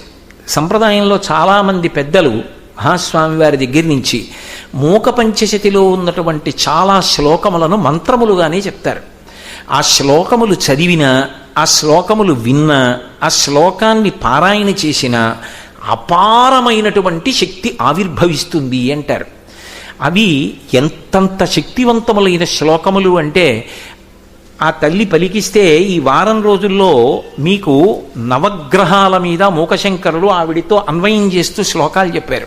ఇప్పటికీ గ్రహగతి బావులేదనుకుంటే పెద్దలు ఆ శ్లోకం చదువుకుంటుంటారు అమ్మవారి దగ్గర. అంతంత శక్తివంతమైన శ్లోకాలు ఇచ్చారు. 500 అంతే. 500 శ్లోకాలు మూకశంకరులు ఇచ్చారు. అందులో అమ్మవారి యొక్క వైభవాన్ని ప్రస్తుతి చేశారు. స్తుతి శతకము అని ఒక శతకం. స్తుతి అంటే స్తోత్రం చేయడం, ఆవిడ్ని కీర్తించారు. నేను ఇవాళ ప్రారంభం స్తుతి శతకంలో కామాక్షి వైభవం గురించి మూకశంకరులు మూకశంకరులు పలకడం అంటే కామాక్షియే పలికింది ఆయనలోంచి. అందులో ఆయన అంటారు, రాకాచంద్ర సమాన కాంతి వదనా నాకాధిరాజస్తుత మూకానామపి కుర్వతి సురధునీ నీకాశవాగ్వైభవం శ్రీకాంచీ నగరీ విహార రసికా శోకాపహంత్రీ సతాం ఏకా పుణ్యపరంపరా పశుపతే రాకారిణి రాజతే అన్నారు. అద్భుతమైన శ్లోకం. అన్నీ అంతే, 500 అంతే.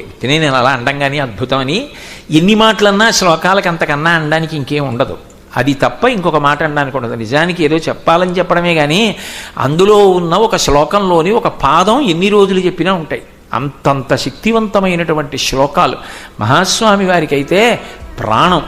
విశాఖపట్నానికి దగ్గరలోనే రాజాం అని చెప్పి ఒక ఊరుంది. అక్కడ నేను ఒకసారి ప్రవచనానికి వెడితే ఆశ్చర్యపోయాను. అక్కడ మహిళామణులందరూ కలిసి మూక పంచశతిలో ఉన్నటువంటి శ్లోకాలు 500 శ్లోకాలు పుస్తకం లేకుండా చెప్తారు. వరుస క్రమంలో 500 శ్లోకాలు చెప్తారు, ఒక్క తప్పు లేకుండా. నేను ఆ రోజున ఆశ్చర్యపోయాను. నేను అక్కడ కూర్చుని ఉంటే నాతో మా గోపాలకృష్ణ గారు కూడా ఉన్నారు. తెల్లబోయాను నేను. సుస్పష్టంగా అంత రాగయుక్తంగా చదువుతారు ఆ శ్లోకాలు. వాళ్ళు చదివింది ఎక్కడికి పోతుందండి? అనుకోకుండా అక్కడ కామాక్షి దేవాలయం వచ్చింది. మూకశంకరులు అమ్మవారిని ప్రస్తుతి చేశారు. రాకాచంద్ర సమాన కాంతి వదన అని మొదలుపెట్టారు. రాకాచంద్ర అని మొదలుపెట్టారు. రాకా అంటే పౌర్ణమి నాడు ఉండేటటువంటి చంద్రబింబం. ఈ రాకా శబ్దం మూకశంకరులే కాదు, శంకరాచార్యులు వారు కూడా వేశారు అమ్మవారికి. సౌందర్యలహరి చేస్తూ లలాటం లావణ్యద్యుతి విమలమా భాతి తవయత్ ద్వితీయం తన్మన్యే మకుటఘటితం చంద్రశకలం విపర్యాసన్యాసాదుభయమపి సంభూయ చ మిధః సుధాలేపస్యూతి పరిణమతి రాకాహిమకరః అన్నారు. శంకర భగవత్పాదులకి చాలా ఇష్టమైన పేర్లలో హిమకరః, సుధాకరః ఈ 2 పేర్లు ఆయనకి చాలా ఇష్టం. హిమకరః, హిమకరుడు అంటే చల్లని కిరణములు కలిగిన వాడు. ఆయన వాంగ్మయంలో హిమకరః అన్నమాట 1-2 మాటలు కనపడుతుంది. ఎందుకంటే సౌందర్యలహరిలో అమ్మవారికి అన్న నామాలున్నా ఆయన అమ్మవారిని పిలిచినప్పుడు ఎక్కువ నామాలు వాళ్ళ, బహు తక్కువ నామాలు వాడారు. శివే ఆ నామం ఎక్కువ వాడారు. ఏదో అమ్మవారి కంటి చూపు వైభవం చెప్పవలసి వస్తే కొన్ని చోట్ల చెప్పారు. విశాలా కళ్యాణి స్ఫుటరుచిరయోధ్యాకువలయై కృపాధారాధారా కిమపి మధురా భోగవతికా అవంతీ సృష్టిస్తే బహునగర విస్తార విజయ ధ్రువం తత్తన్నామవ్యవహరణ యోగ్యా విజయతే అని. అటువంటి శంకర భగవత్పాదులు కూడా రాకా శబ్దం వేశారు. రాకా అంటే పౌర్ణమి నాడు ఉండేటటువంటి నిండు చంద్రబింబం. అమ్మవారి ముఖం ఎలా ఉంటుందంటేట రాకాచంద్ర సమాన కాంతి వదన, పౌర్ణమి నాడు ఉండేటటువంటి చంద్రబింబంలోంచి వచ్చేటటువంటి కాంతి ఎలా ఉంటుందో అటువంటి కాంతి జాలువారుతున్నటువంటి ముఖమండలము కలిగినటువంటి ఓ కామాక్షి అని పిలిచారు ముఖశంకరులు. ఎందుకు పౌర్ణమి చంద్రుడితోనే పోల్చడం? తదియనాటి చంద్రరేఖ ఆవిడ యొక్క కిరీటంలో ఉంటుంది. శంకరుడి కిరీటంలోనూ తదియనాటి చంద్రరేఖ ఉంటుంది, విఘ్నేశ్వరుడి కిరీటంలో ఉంటుంది, శివుడి కిరీటంలో ఉంటుంది, సరస్వతీదేవి కిరీటంలో ఉంటుంది. అందుకే శరజ్యోత్స్నా శుద్ధాం శశియుత జటాజూటమకుటాం అంటారు. అందరూ ధరిస్తారు ఇది. ఎందుకంటే శంకరుడు తెలుపు, సరస్వతి తెలుపు, ఇద్దరు జ్ఞానప్రదాతలు. అందుకని ఇద్దరికీ కిరీటంలో చంద్రరేఖ ఉంటుంది. చంద్రమౌళీశ్వరి, చంద్రమౌళి అని ఆయనకి పేరు, చంద్రమౌళీశ్వరి అని ఆవిడికి పేరు. అయితే పౌర్ణమి నాటి చంద్రబింబంతో ఎందుకు పోల్చాలి అంటే అప్పై దీక్షితుల వారని మహానుభావుడు, ఆయన పేరు చెప్తే పాపాలు పోతాయి. అంతటి మహానుభావుడు, అంతటి మహాభక్తుడు ఆయన. అసలు సృష్టిలో ఎవరు చెయ్యనటువంటి అద్భుతమైనటువంటి స్తోత్రం ఒకటి చేశారు, ఉన్మత్త శతకం అని ఒకటి చేశారు. ఒరే నేను లేచున్నప్పుడు భగవంతుడి గురించి మాట్లాడుతున్నా కానీ నా మనసు ఎప్పుడు భగవంతుడి మీద ఉంటుందా, నాకు అనుమానంగా ఉందిరా అని శిష్యుల్ని పిలిచి, ఒరే నేను పిచ్చెక్కడానికి మందు తింటాను, ఆ మందు ప్రభావం చేత ఓ 2-3 గంటలు నాకు పిచ్చెక్కుతుంది, మీరు తలుపులు తీకండి, నేను తలుపు కొట్టినా అప్పుడు నేను ఏం చెప్తానో మీరు రాయండి కాగితం మీద, గురువుగారు కదా అని మొహమాట పడకండి, నేను ఏం మాట్లాడుతున్నానో రాయండిరా, అప్పుడు కూడా భగవంతుడి గురించి మాట్లాడతానా చూసుకుంటాను, అప్పుడు మాట్లాడకపోతే నా మనసు స్థిరపడలేనట్టు లెక్క, నేను ఏమి మాట్లాడినా మీరు రాయడం మాత్రం మానకండి రోయ్ అన్నారు అని తలుపులు వేసుకుని ఇంట్లోకి వెళ్ళి పిచ్చెక్కే మందు తిన్నారు. పిచ్చెక్కింది. అది ఓ 3 గంటలో ఎంతో ఉంటుంది. ఆ పిచ్చిలో ఆయన 100 శ్లోకాలు చెప్పారు. ఉన్మత్త శతకం అంటారు. శంకరుడి మీద ఆయన చెప్పిన శ్లోకాల్లో అద్భుతమైనటువంటి శతకం అది ఉన్మత్త శతకం. అప్పై దీక్షితారు వారు చెప్పింది. అలా శైవ సంప్రదాయంలో ఆయన మహానుభావుడు. ఆయన యజుర్వేదంలో పుట్టలేదని ఏడిచారు. యజుర్వేదం రుద్రాధ్యాయం ఉంది. ఇప్పుడు మీరు విన్నారుగా, పిల్లలు చదువుతుంటే అది మణిపూస అంటారు రుద్రాధ్యాయాన్ని, శ్రీరుద్రం. నేను యజుర్వేదంలో పుట్టలేదే అని ఏడిచారు అప్పై దీక్షితారు. వారు నిర్ధారించారు, మనిషి ప్రయత్నపూర్వకంగా తన మనసుని భగవంతుడి దగ్గర పెట్టాలి ధ్యానంలో. ఎందుకంటే మనసు అటు ఇటు అటు ఇటు అటు ఇటు వెళ్ళిపోతుంది. భగవంతుడు అంటాడు, ఆ పదార్థాలన్నీ నాకు అక్కర్లేదా, అవన్నీ నీ సృష్టించినవే, మయ్యేవ మన ఆదత్సా మయి బుద్ధిం నివేశయ, నీ మనసు నా దగ్గర పెట్టంటాడు. అది మన మాట వింటే కదా అక్కడ పెట్టడానికి. మరేడు దళం పెట్టమంటే పెడతాను కానీ మనసును పెట్టమంటే ఎక్కడ పెడతాను. అలా పెట్టగలిగిన శక్తి ఉంటే ఎప్పుడో తరించిపోతాను. అది ఎటో పోతుంది వచ్చిన బాధ.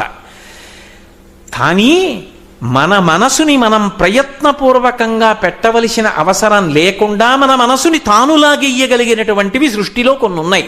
అందులో మొదటిది ఏనుగు యొక్క ముఖం. అందుకే విఘ్నేశ్వరుడికి సుముఖ అని పేరు. మంచి ముఖం. ఎందుకని అంటే లక్ష్మీ కటాక్షం ఇస్తాడు, మన మనసులు తను లాక్కుంటాడు. అందుకే 16 నామాల్లో మొదటి నామం సుముఖ. సుముఖశ్చైకదంతస్య కపిలోగజకర్ణక లంబోదరశ్చ వికటో విఘ్నరాజో గణాధిప ధూమకేతుర్గణాధ్యక్ష పాలచంద్రో గజానన వక్రతుండ శూర్పకర్ణో హేరంబ స్కందపూర్వజ షోడశైతాని నామాని ఎప్పటే శృణుయాదపి విద్యారంభే వివాహే చ ప్రవేశే నిర్గమే తథా సంగ్రామే సర్వకార్యేషు విఘ్నస్తస్య నయాయితే. నిద్ర లేచిన తరువాత తప్పకుండా నువ్వైనా చదువుకో, నీకు చేత కాకపోతే ఎవరినైనా చదవమని విననైనా విను, తప్ప ఇవి వినకుండా చదవకుండా ఏ కార్యం మొదలు పెట్టద్దు. వినాయకుడు అంత శక్తివంతుడు. ఆయన ముఖము ఏనుగు ముఖం. ఎందుకంటే ఏనుగు ముఖం ఆబాలగోపాలాన్ని ఆకర్షిస్తుంది. మనం దాన్ని ప్రయత్నపూర్వకంగా ఆరాధించక్కర్లేదు. ఏనుగు ముఖం చూసేటప్పటికి ఎంత పనిలో పెడుతున్నవాడైనా ఒకసారి ఆగుతాడు. అది అంత ఆకర్షిస్తుంది. పిల్లలు కూడా ఇష్టపడతారు. కాబట్టి అది ఒకటి మన మనసుని ఆకర్షిస్తుంది. సముద్రము, 3 వీణానాదము, కలువల తండము, పౌర్ణమి చంద్రబింబము. పౌర్ణమి నాటి చంద్రబింబం చూస్తే పిల్లల దగ్గర నుంచి వృద్ధుల వరకు సంతోషపడిపోతారు. అబ్బా ఎంత చక్కటి కాంతి అండి అంటారు. ఆ చంద్రబింబాన్ని చూస్తే మన ముఖం, మన మనసు మన ప్రయత్నం లేకుండా అక్కడికి వెళ్ళిపోతుంది. అమ్మ అన్న మాటయే సౌందర్యం. లోకంలో ఏది మనని కాపాడుతుందో అది సౌందర్యం. అంతేగాని కంటికి నదరగా కనపడిందంత సౌందర్యం కాదు. అది మనని పాడు చేయొచ్చు. ఏదో నేను మంచి ఎండలు కాస్తున్నాయి కదండి, సాయంకాలం వేళ ఎప్పుడో అలా ఆ కిటికీ దగ్గర నించున్నాను అనుకోండి, ఎక్కడో కాస్త నీటి పడియ కాస్త చల్లగా ఉన్న ప్రదేశంలో ఓ పెద్ద గోధూత్రాచు వచ్చి చల్లగా ఉందని పడుకుని కదిలిపోతూ ఇలా పడగ పైకెత్తింది అనుకోండి, కృష్ణపాదాలు దాని పడగ మీద ఉంటే పడమట్ట నుంచి ఎర్రటి కిరణాలు పడుతుంటే పడగ ఊగుతుంటే ఎంతో అందంగా ఉంటుంది. కానీ నేను గబగబా మా ఆవిడ్ని పిలిచి చూడు చూడు చూడు చూడు ఎంత బాగుందో అనగలనా? అందంగా ఉన్నా గట్టిగా కూడా పిలవలేను. ఎందుకని? నేను చూశాను సరిపోయింది, అది నన్ను చూస్తే. సౌందర్యము అన్ని వేళలా రక్షకత్వం కాదు. అమ్మ అందంగా ఉందా అని ఎవరు అడగరు. ఎంత వయసు వచ్చేయనివ్వండి, ఒళ్ళు ముడతలు పడిపోనివ్వండి, పళ్ళన్నీ ఊడిపోనివ్వండి, శరీరం మీద మచ్చలు పడిపోనివ్వండి, రక్తనాళాలు బయటికి వచ్చేసేనివ్వండి, అమ్మ బోసి నవ్వు నవ్వినా, అమ్మ తన చేత్తో మన్ని పట్టుకున్నా, అమ్మ తన చేత్తో ఇంత అన్నం పెట్టినా, అమ్మ అన్న మాటలో, అమ్మ దగ్గర కూర్చోవడంలో, అమ్మ స్పర్శలో అంత ఊరట ఉంటుంది. అమ్మ అమ్మే. అమ్మ లాంటి వ్యక్తి జీవితంలో ఉండదు. అందుకే అమ్మ సౌందర్యం. అందుకే శంకరుడు అంబాలహరి అనలేదు, సౌందర్యలహరి అన్నారు. అదైతే శివానందలహరి అన్నారు. సౌందర్యం అంటే అమ్మ. కాబట్టి ఇప్పుడు ఆవిడ ఏం చేస్తుంది? ఆకర్షించడం కాదు, ఉద్ధరిస్తుంది. ఎలా ఉద్ధరిస్తుంది? కళ, సంస్కృతి అని 2 మాటలు ఉన్నాయి. సంస్కృతి అన్నాను అనుకోండి, కళా సంస్కృతి అంటారు. కళల ద్వారా సంస్కృతి పెరుగుతుంది. కళ అన్న మాటకు అర్థం ఏమిటంటే ఏది పెంచుతుందో, ఏది పెరుగుతుందో దాన్ని కళ అంటారు. అందుకే చంద్రకళ అంటారు. చంద్రకళలు పెరుగుతాయి. మనకి భారతీయ సంస్కృతిలో ఏ కళ పట్టుకోండి అది సంస్కృతిని పెంచుతుంది. సంస్కృతి అన్న మాటకి అర్థం ఏమిటంటే ఉత్తమమైన భావజాలము. హీనమైన భావములు కావు, మంచి భావములు. దేని చేత పెరుగుతాయి? కళల ద్వారా పెరుగుతాయి. నేను మీకు ఒక్క ఉదాహరణ చెప్తాను. మనకి వాద్య పరికరములు ఉంటాయి సంగీతంలో. అందులో తంత్రీవాద్యములు అని ఉంటాయి. అంటే తీగ పట్టుకుని పెనగితే మోగుతాయి, వీణ, వయలిన్ ఇటువంటివి. రంధ్రీవాద్యములను ఉంటాయి, వేణువు మొదలైనవి, కన్నాలలోంచి గాలి పైకొచ్చి మోగుతాయి. చర్మవాద్యములుంటాయి, మృదంగం మొదలైనవి. ఇవి ఏవి కూడా మనిషి మనసులో భయం కలిగే శబ్దములను ఉత్పన్నం చెయ్యవు. మిరుపులు, పిడుగులు, ఉరుములు శబ్దాలు అందులోంచి రావు. ఇవి భగవంతుడి దగ్గర రాజోపచారంలో వాడతారు సంగీత పరికరాలని. ఎందుకని అంటే అవి మనసుకి ప్రశాంతతనిస్తాయి. ప్రశాంతత కలిగితే ఉత్తమమైన ఆలోచన వస్తుంది. శాంతము లేక సౌఖ్యము లేదు సారసదళ నయన అంటాడు త్యాగరాజస్వామి. ప్రశాంతతనిస్తాయి కళలు. ఒక నృత్యం ఉందనుకోండి, కస్తూరీ తిలకం లలాట పలకే వక్షస్థలే కౌస్తుభం నాసాగ్రే నవమౌక్తికం అని నర్తకీమణి నర్తిస్తోందనుకోండి, నాకు నర్తకి కనపడదు. ఆమె నర్తిస్తున్నప్పుడు ఇలా చూపిస్తే కృష్ణుడి యొక్క పాలభాగం మీద పెట్టుకున్న కస్తూరి తిలకం కనపడుతుంది, వక్షస్థలంలో కౌస్తుభం కనబడుతుంది, ముక్కు చివర ముత్యం కనబడుతుంది. నర్తకి స్థానంలో కృష్ణుడు కనబడతాడు. దాని చేత ఉన్నతి కలుగుతుంది. ఒక మంచి సంగీతం విన్నారనుకోండి, అందులో ఉన్నటువంటి మంచి భావమును చూసి మనసు ప్రసన్నత్వాన్ని పొందుతుంది. ఓ మంచి వాంగ్మయం చదువుకున్నారనుకోండి, ఓ నేను ఇలా బతకాలి, 10 మంది కోసం, సమాజం కోసం బతకాలి, స్వార్థంతో బ్రతకకూడదు. ఉత్తమమైన భావజాలమునకు సంస్కృతి అని పేరు. అందుకే ఒక దేశం గొప్పతనాన్ని దేని చేత నిర్ణయిస్తారంటే ఆ దేశ సంస్కృతి చేత నిర్ణయిస్తారు. ఈ దేశ సంస్కృతికి ఉన్న గొప్పతనం ఏమిటంటే ఇతరుల సంస్కృతిలో వేలు పెట్టదు, తన సంస్కృతిని కాపాడుకుంటుంది. అందుకే మీరు రాముణ్ణి చూడండి, గుహుడితో కలిసి ఉంటాడు, ఆటవిక సంస్కృతిని పాడు చేయడు. రాక్షసులతో కలిసి ఉంటాడు, విభీషణుడి స్నేహితుడు, రాక్షస సంస్కృతిని పాడు చేయడు. వానరులతో కలిసి ఉంటాడు సుగ్రీవుడితో, వానర సంస్కృతిని పాడు చేయడు. తన సంస్కృతిని కాపాడుకుంటాడు. ఇది ఈ జాతి లక్షణం. అంతేకాని ఇతరుల సంస్కృతిని పాడి చేసే సంస్కృతిని ఇంకొక దేశం మీద రుద్దడం ఈ జాతికి తెలియదు. అది ఈ సంస్కృతి గొప్పతనం. ఈ సంస్కృతి దేని వలన ప్రకటనమవుతుందంటే కళల ద్వారా ప్రకటనమవుతుంది. ఆ దేశంలో సంగీతం అలా ఉంటుంది, ఆ దేశంలో నృత్యం అలా ఉంటుంది, ఆ దేశంలో వాంగ్మయం అలా ఉంటుంది. ఆ దేశంలో వ్రాసిన పుస్తకం 1000 సంవత్సరాలైనా పారాయణలు చేస్తారు. ఒక భగవద్గీత ప్రస్థానత్రయంలో ఒకటి, ఒక రామాయణం కాలంతో సంబంధం లేదు, భారతం సంబంధం లేదు, భాగవతం కాలంతో సంబంధం లేదు. కాలంతో సంబంధం లేకుండా ఎప్పటికీ మానవాళిని ఉద్ధరించి ఉత్తమ భావజాలమును కల్పిస్తుంది. అది కళా సంస్కృతి. కళ అంటే పెంచునది, పెరుగునది అని అర్థం. ఆ పూర్ణచంద్ర బింబంలో ఆ చంద్రమండలం యొక్క మధ్యలో అమ్మవారు ఉంటుంది. అందుకని చంద్రుడి యొక్క కాంతిక గొప్పతనం.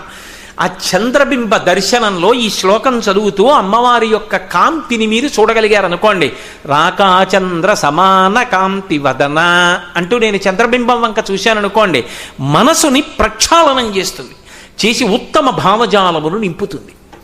మంచి భావనలను ఇచ్చి ఆ భావన చేత మళ్ళీ ఆమెయే అనుగ్రహంగా మనకి ప్రచోదనం చేస్తుంది. అందుకే భావనామాత్ర సంతుష్టాయై నమః లలితా అష్టోత్తరంలో ఆవిడ నిజానికి క్రతువు చేత సంతోషించదు. అందుకే సాత్విక పూజ అంటారు వసంత నవరాత్రుల్లో. ఇప్పుడు మీరు వింటున్నారనుకోండి, మీకు మనసులలో మంచి భావనలు కలుగుతాయి, చెప్పేటప్పుడు నాకు కలుగుతాయి, దాని చేత తృప్తి పొందుతుంది. వసంత నవరాత్రులు ఓ కుంకుమార్చన, ఓ నామావళి, ఓ పారాయణ, ఓ శ్లోకం, ఓ సంగీతం, ఓ నృత్యం, వాటికి ప్రీతి చెందుతుంది. కాబట్టి ఇప్పుడు ఆ తల్లి రాకాచంద్ర సమాన కాంతి వదన, ఒకటి మన మనసుని ఆమెయే లాక్కుంటుంది, మనం కష్టపడి మనసు పెట్టక్కర్లేదు. 2 మంచి సంస్కృతిని, ఉత్తమమైన భావజాలమును ఇస్తుంది. ఎందుకనో తెలుసా? కదలికలు ఏవైనా శక్తి, కదలికలన్నీ ఆగిపోతే శివుడు. ఇది బాగా గుర్తుపెట్టుకోండి. ఒక గంభీరమైన మాట చెప్పాను నేను. ఒక చెరువు ఉందనుకోండి, ఏ అలా లేదు, అద్దం పెట్టేసినట్టు ఉండిపోయింది, అది శివుడు. పక్కనున్న చెట్టు మించి ఓ ఎండుటాకు పడింది. ఎండుటాకంటే ఎంత బరువు ఉంటుంది? అయినా ఎండుటాకు పడితే చిన్న తరంగం వస్తుంది. ఆ చిన్న తరంగం వచ్చిందనుకోండి, అమ్మవారు వచ్చింది. కదలిక, కదలికలన్నీ అమ్మవారు, కదలికలు లేనితనం అయ్యవారు.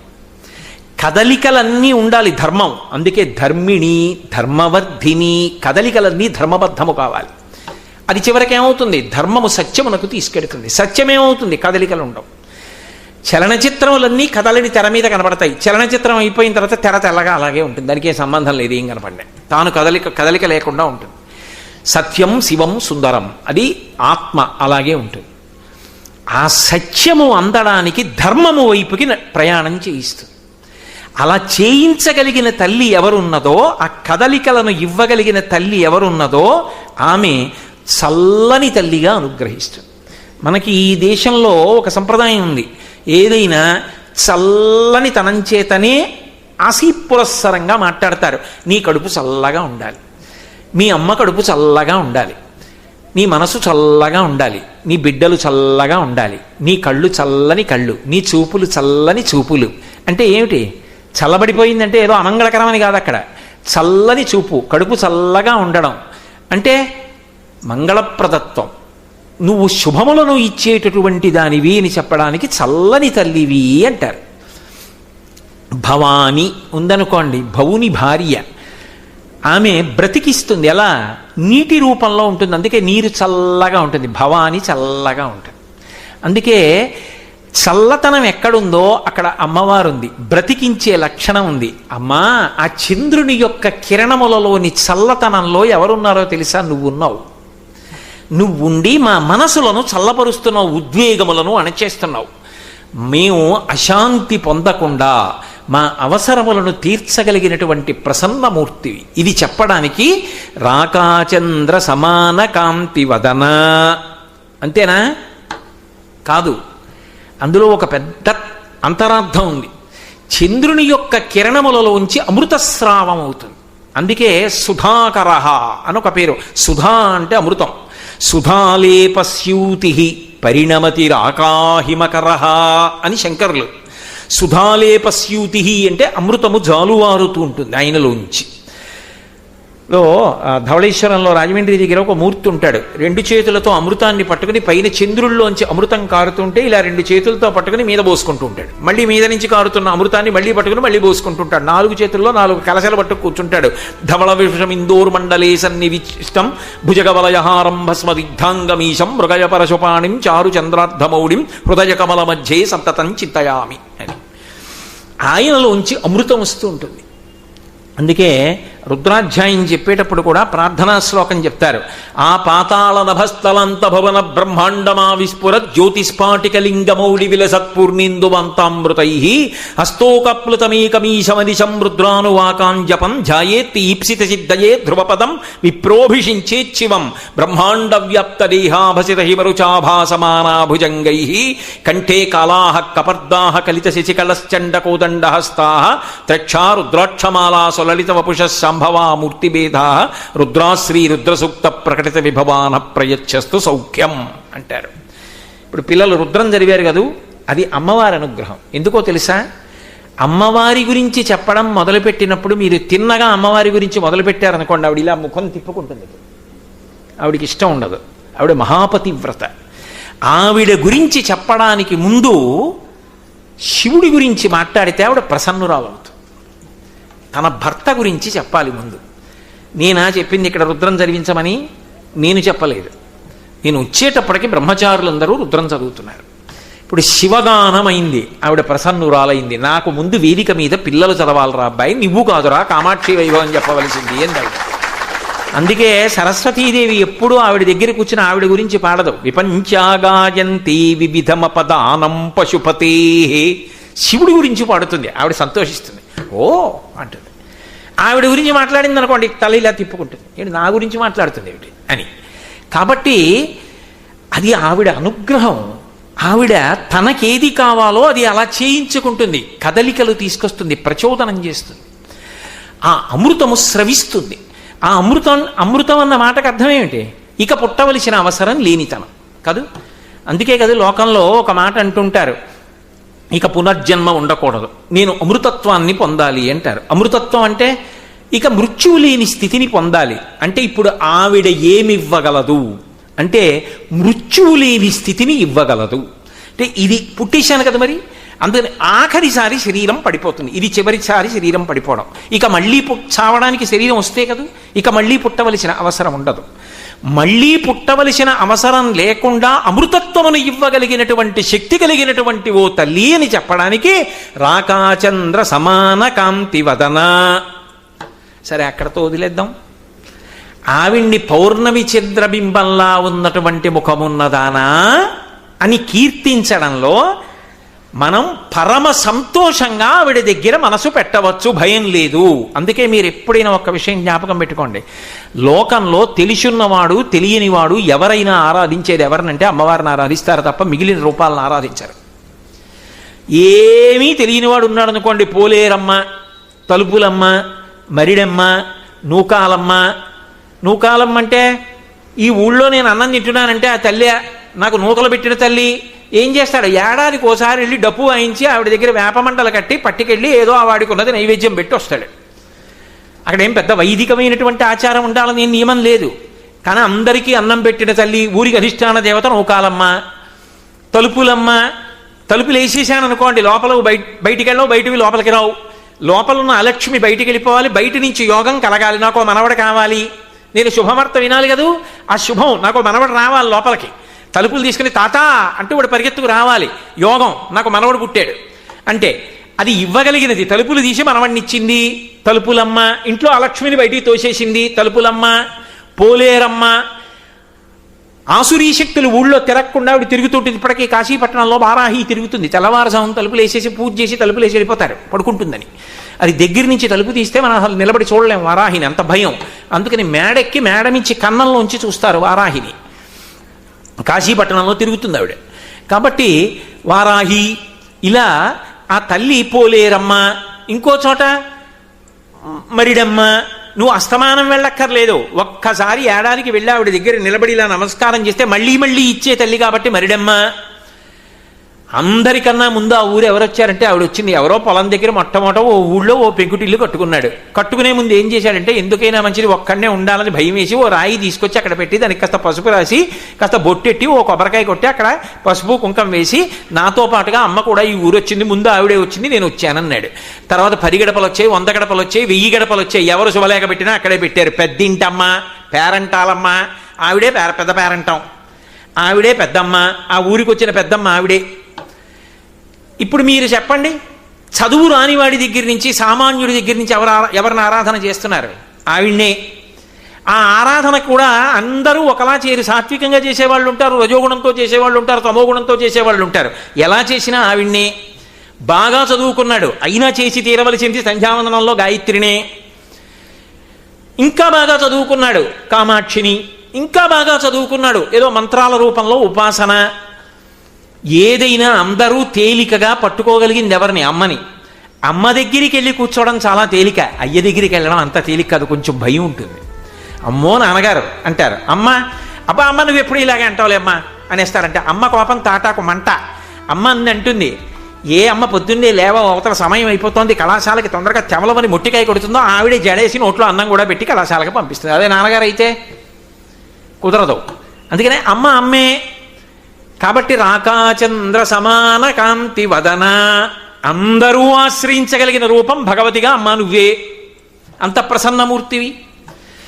ఇంత తత్వం చెప్పడానికి ఒక్క పాదం వేశారు మూకశంకరులు. రాకాచంద్ర సమాన కాంతి వదన నాకాధిరాజస్తుత. ఆ తల్లి గొప్పతనం ఏమిటంటే యోగము క్షేమము రెండిటిని ఇస్తూ ఉంటుంది. అది ఆవిడ తత్వం. యోగము, నువ్వు ఏది లేదని అలమటిస్తున్నావో అది నీకు ఇవ్వగలిగిన తల్లి ఆవిడే. ఆవిడ వినా ఇంకొకరు ఉండరు. అందుకే యోగమును కల్పిస్తుంది. క్షేమము, ఉన్న వాటిని ఉంచుతుంది, తీసేసి బాధపడవలసిన అవసరాన్ని కల్పించదు.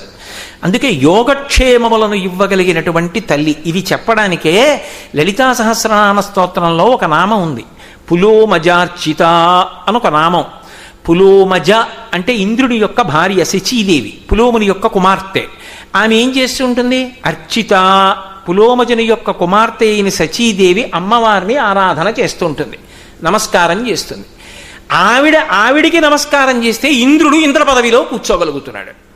అంటే భర్త ఐశ్వర్యం ఎవరి మీద ఆధారపడింది? ఆమె. కామాక్షి పరదేవతకి ఒక నమస్కారం పెడుతోంది కాబట్టి భర్త ఇంద్ర పదవిలో నిలబడగలుగుతున్నాడు. అంటే ఇప్పుడు నాకు చెప్పండి, ఇంద్రుడు కూడా ఇంద్ర పదవిని ఎవరి వలన పొందుతున్నాడు? ఆవిడ వలననే.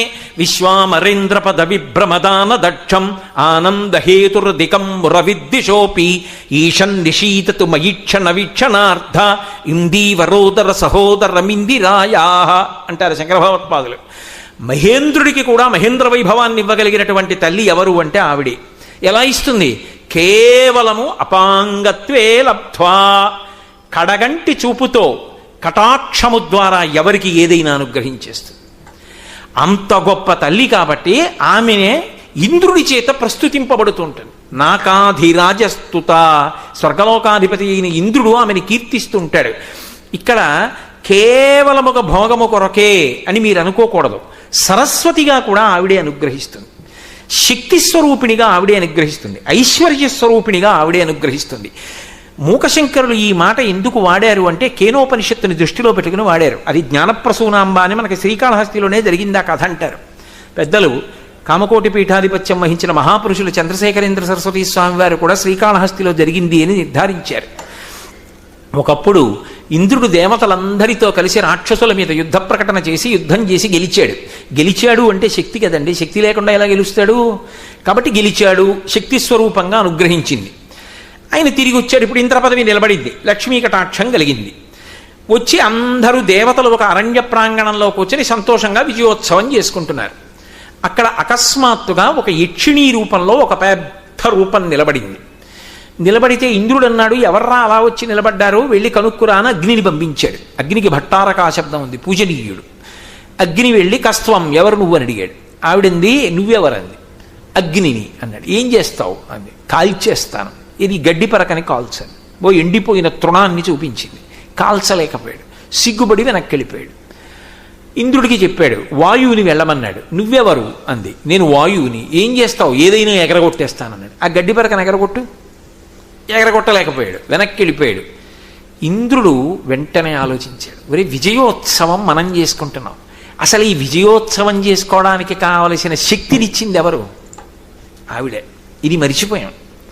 ఆవిడికి నమస్కారం చేయడం నిజమైన విజయోత్సవం అని అమ్మ దగ్గరికి వచ్చి స్తోత్రం చేశాడు.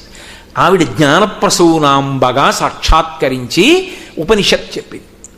చెప్పితే జ్ఞానప్రసూనాంబ ఇప్పుడు సరస్వతీ కటాక్షం ఇచ్చింది.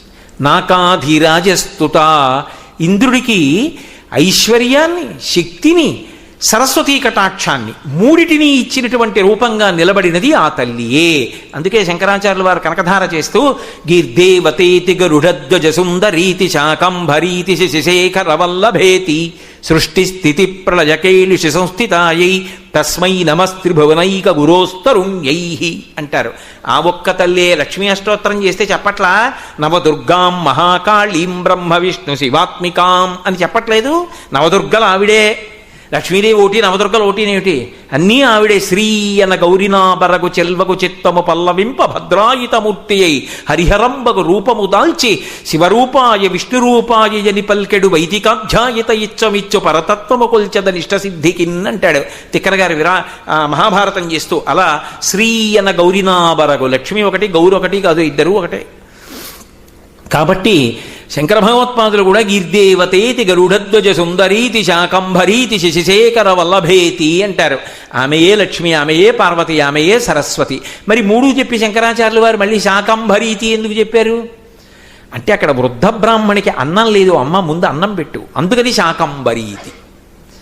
కాబట్టి ఆ తల్లి ఒకప్పుడు ఇంద్రుడిని 3 రూపాల్లో అనుగ్రహించింది. అందుకని నాకాధిరాజస్తుత, మహేంద్రుడి చేత కూడా ప్రస్తుతింపబడేటటువంటి లక్షణము కలిగినటువంటి ఓ తల్లి, నిన్ను నేను ఏమని ప్రస్తుతించను? నాకు మాటలు సరిపోతాయా? నువ్వు అనుగ్రహిస్తే నేను మాట్లాడగలను తప్ప నువ్వు అనుగ్రహించని నాడు మాట్లాడడం కుదురుతుందా? మాట అన్నది శక్తి పరాపశ్యంతి మధ్యమా వైఖరి ఆవిడ రూపాలు. మాట రావాలంటే ఆవిడ అనుగ్రహం ఉండాలి. అంటే ఇప్పుడు మాట్లాడాలంటే ఎవరు మాట్లాడాలి? నేను కాదు, ఆవిడ మాట్లాడాలి. ఆవిడ మాట్లాడితేనే మాట్లాడతారు. అందుకని ఒకనాడు ఇంద్రుణ్ణి అనుగ్రహించావు, ఇంద్ర పదవినిచ్చావు, సరస్వతీ కటాక్షం ఇచ్చావు, శక్తినిచ్చావు, ఇచ్చి నిలబెట్టావు. అటువంటి తల్లివి నువ్వు. కాబట్టి నాగాధిరాజస్తుత మూకానామపి కుర్వతి సురధుని నీకాశ వాగ్వైభవం. అద్భుతమైన పాదం వేశారు మూకశంకరులు. ఎందుకని అంటే, అమ్మా మాటలు రాని మూగవాడికి కూడా ఆకాశము నుండి పడుతున్నటువంటి గంగా ప్రవాహం ఎలా ఉంటుందో అటువంటి వాగ్వైభవం ఇవ్వగలిగినటువంటి తల్లి. గంగ భూమి మీద వెడుతోందనుకోండి, చాలా అందం. కానీ గంగ ఆకాశంలోంచి పడుతోందనుకోండి, శివుడు ఒకడే పట్టాలి. అప్పుడు తల ఎవరూ పెట్టలేరు. పెట్టలేకపోతే ఏం చేశారు? గంగ వైభవం ఏం పోలేదు, ఇలా చెయ్యి పెట్టి చల్లుకున్నారు. చల్లుకుంటే ఏమైపోయింది? ఉత్తమ లోకాలకు వెళ్ళిపోయారు, అంతే. సర్వపాపములు పోయాయి. భవాంగపతితంతో యం పవిత్రమతిపస్పృశు అంటారు వాల్మీకి మహర్షి రామాయణంలో. గంగకంత శక్తి ఎక్కడి నుంచి వచ్చింది అంటే శివుడి యొక్క శరీరమునకు తగిలింది కాబట్టి అని చెప్పారు. నేను చెప్పట్లేదు, వాల్మీకి మహర్షి చెప్పింది చెప్తున్నాను.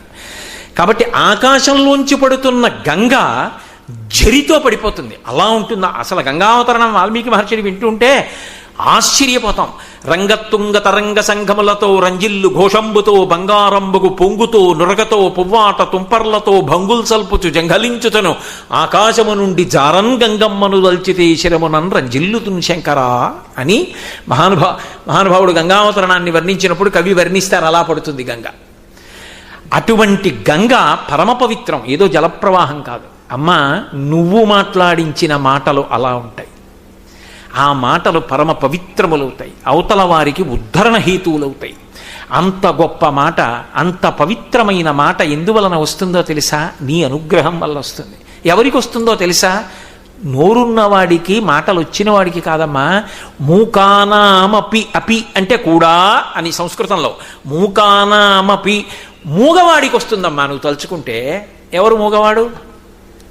శంకరులు సౌందర్యలహరిలో చెప్తారు, కదా కాళీ మాథ కదయ కలితాలక్తకరసం పిబేయం విద్యార్థీ తవ చరణ నిర్నీజన జలం ప్రకృత్యా మూకానామపి చ కవితా కారణతయా కథా దత్తే వాణీ ముఖ కమలతాంబూల రసతాం అన్నారు.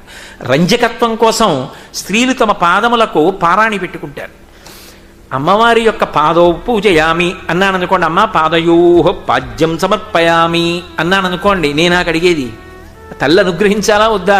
పరాశర భట్టర్లు శ్రీగురు రత్నకోశం చేస్తూ అంటారు, ఏకంజంచడతి క్షమం పరంచ ఆకుంచ పాదాంబుజం మధ్యే విష్ఠర పుండరీకమభయం విన్యస్య హస్తాంబుజం త్వాం పశ్యేమ నిషేదుషీం ప్రతికళం కారుణ్య కులంకష స్మారాపంగతరంగమంబమధురం ముగ్ధం ముఖం బిభ్రతీం అంటారు. ఆ తల్లి ఒక కాలు పైకెత్తి రెండవ తొడ కింద పెట్టుకుని కూర్చుంటుంది. అమ్మా నీ రెండు పాదములు పూజ చేస్తానమ్మా అంటే ఆవిడ అనుగ్రహించి వదలాలి రెండు పాదాలు. చీర కుచ్చిళ్ళు కొద్దిగా ఇలా పైకి తీస్తే, నేను బంగారు పళ్ళెం పెడితే అందులో తల్లి పాదములు పెడితే, నా భార్య బంగారు చెంబుతో నీళ్లు పోస్తుంటే నేను నా కుడి చేత్తో తల్లి పాదములు ముట్టుకుని కడగాలంటే నాదా అధికారం, ఆవిడ అనుగ్రహమా? ఆవిడ అనుగ్రహించాలి.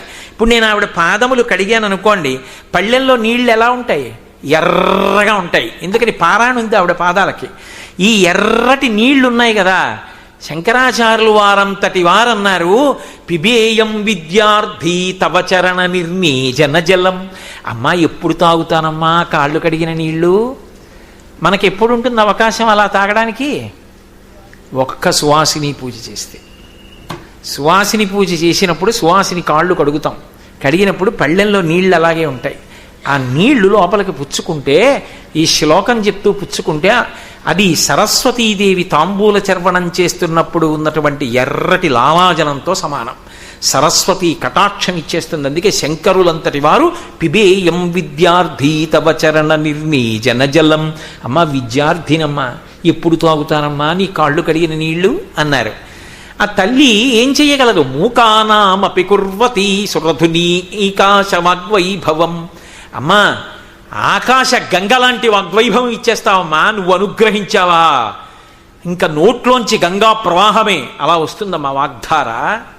అది ఆ తల్లి అనుగ్రహం. అది ఆ అనుగ్రహం లేనినాడు ఒక్క విషయం స్ఫురణలోకి రాదు, ఏది మాట్లాడలేవు. అలా ఇచ్చింది ఎవరికి? మూకానామపి, మూగవాడికి కూడా ఇచ్చావు. ఎందుకంటున్నారు ఈ మాటలో? అసలు ఈ మూక పంచశరి చేసింది ఆయనే, మూకశంకరులే చేశారు. ఆయన పేరేమిటో కూడా ఎవరికి తెలియదు. ఆయన మూగవారు పుట్టుకతో, ఆయనకి నోరు లేదు. ఆయన కామాక్షీదేవి ఆలయంలో కూర్చునేవారు. శుక్రవార మంటపం ఉంది, ఆ శుక్రవార మంటపంలో కూర్చునేవారు. శ్రీ విద్యోపాసకుడు ఒక ఆయన ఉన్నాడు. అమ్మవారి అనుగ్రహం పొందాలి, ఆవిడ దర్శనం చెయ్యాలనుకున్నాడు. ఆయనేమో పక్కన కూర్చుని జపం చేస్తూ ధ్యానంలో ఉన్నాడు. మూకశంకరులు ఆయన పక్కన కూర్చున్నారు. ఆయన ఏదో మనసులో కాసేపు ధ్యానం చేసుకుంటున్నారు. కామాక్షి పరదేవత కాళ్ళి గజ్జలు గల్లు గల్లు అంటుండగా నడిచి వెడుతోంది లోపలికి.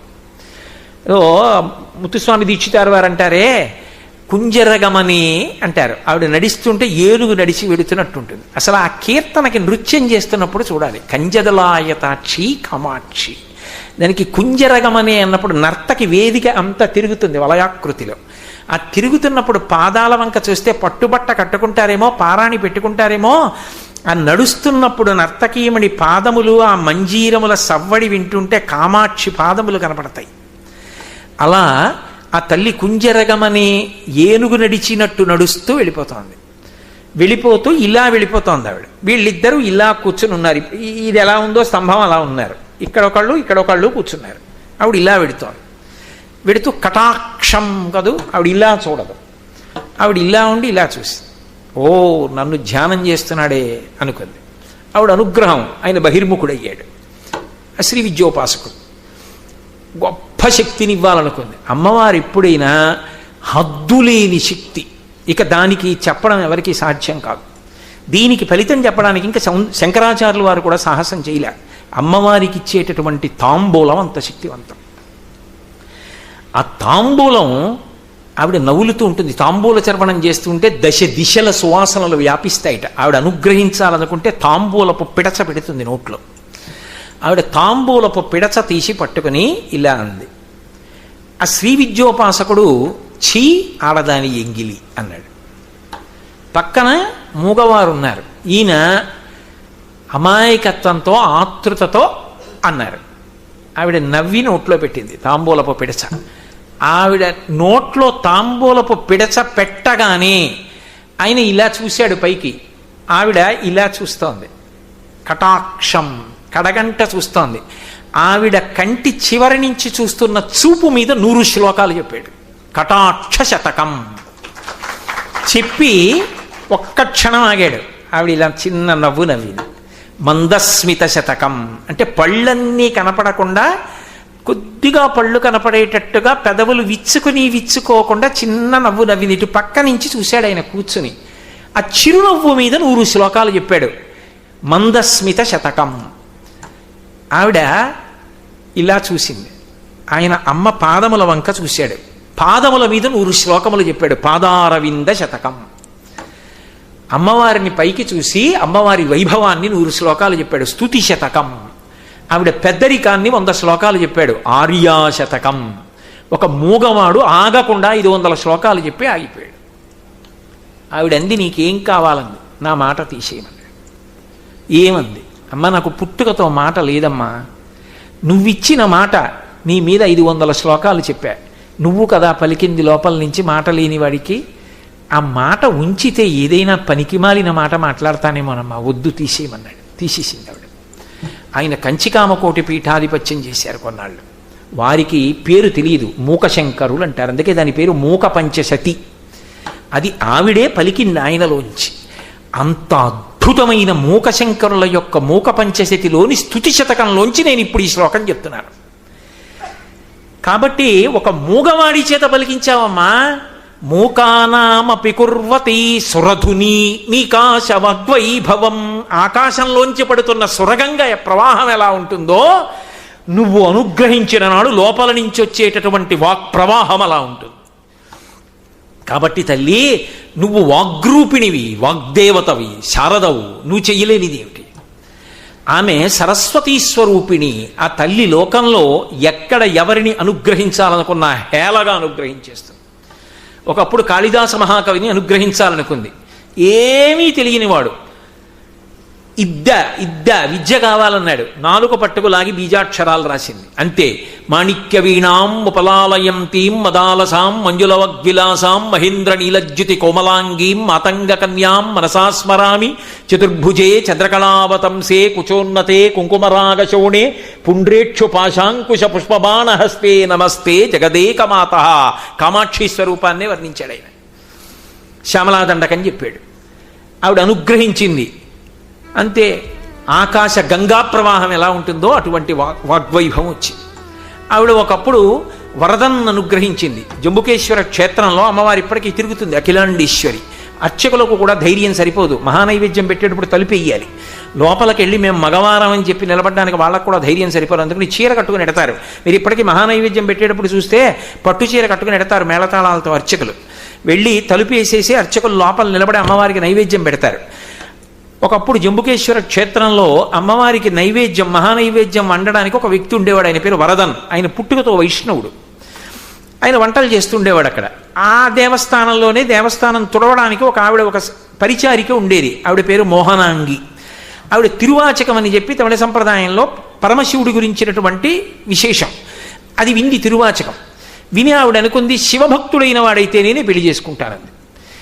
ఈ వరదన్కి మోహనాంగిని పెళ్లి చేసుకోవాలని కోరిక పుట్టింది. అడిగాడు, నేను పెళ్లి చేసుకుంటానని అడిగాడు. ఆవిడంది, నేను శైవుణ్ణైతేనే పెళ్లి చేసుకుంటా, శివభక్తి తత్పరుణ్ణి. నువ్వు జన్మచేత వైష్ణవుడివి, నువ్వు శైవుడు అయితే నేను చేసుకుంటాను. శివుడు ఒకటి విష్ణువు ఒకటినా? రెండూ ఒకటే. నిన్ను పెళ్లి చేసుకోవడానికి వాళ్ళ నుంచి ఇలా పెట్టుకుంటానన్నాడు. కావలసింది ఇలా పెట్టావా కాదు, ఇలా పెట్టడం ఏమైనా వచ్చా, ఇదొకటే ఈశ్వరుడు చూస్తాడు. కాబట్టి ఆయన ఇలా పెట్టుకున్నాడు. ఇలా పెట్టుకుంటే మోహనాంగి పెళ్లి చేసుకుంటానండి. ఆయన శివభక్తుడయ్యాడు. వంట చేస్తుండేవాడు, అమ్మవారికి నైవేద్యాలు జరుగుతుండేవి. ఓ రోజున వంటగది ముందు వంట అంతా చేసేశాడు, మహానైవేద్యానికి వెళ్ళిపోయింది. ఆయన కూర్చున్నాడు కాళ్ళు దాపుకుని, అఖిలాండేశ్వరి నడిచి వెళ్ళిపోతాను. ఆయన చూసి నోరు తెరిచి ఉండిపోయాడు ఇలాగా అని. ఆవిడ ఒక్కసారి కటాక్షం, చెప్పాను కదా ఇలా తిరగదు, ఆవిడ ఇలాగే నడుస్తూ ఇలా చూసి చిన్న నవ్వు నవ్వి అనుగ్రహించింది, అంతే.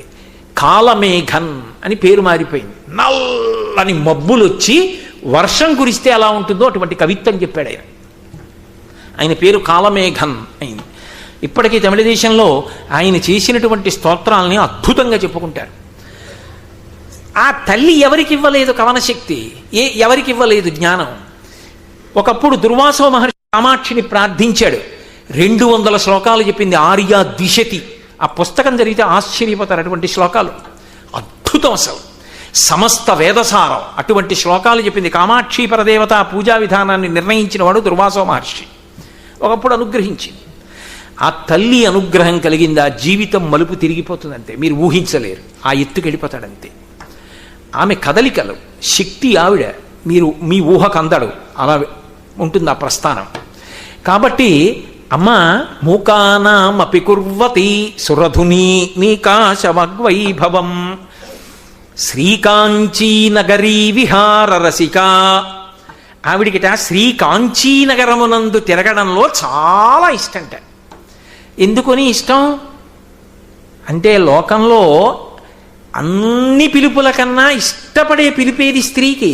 అమ్మా, ఎంత పెద్ద చదువుకోనివ్వండి, ఎంత అధికారిని కానివ్వండి, కొడుకొచ్చి పేరు పెట్టి పిలవడమో లేకపోతే మేడం గారు అనో అన్నాడు అనుకోండి, బుద్ధుందా లేదా, ఏమిటా పిలుపు, అమ్మ నువ్వు అనక అంటుంది. అమ్మ నువ్వు అని ఏకవచన ప్రయోగం చేస్తే పొంగిపోతుంది.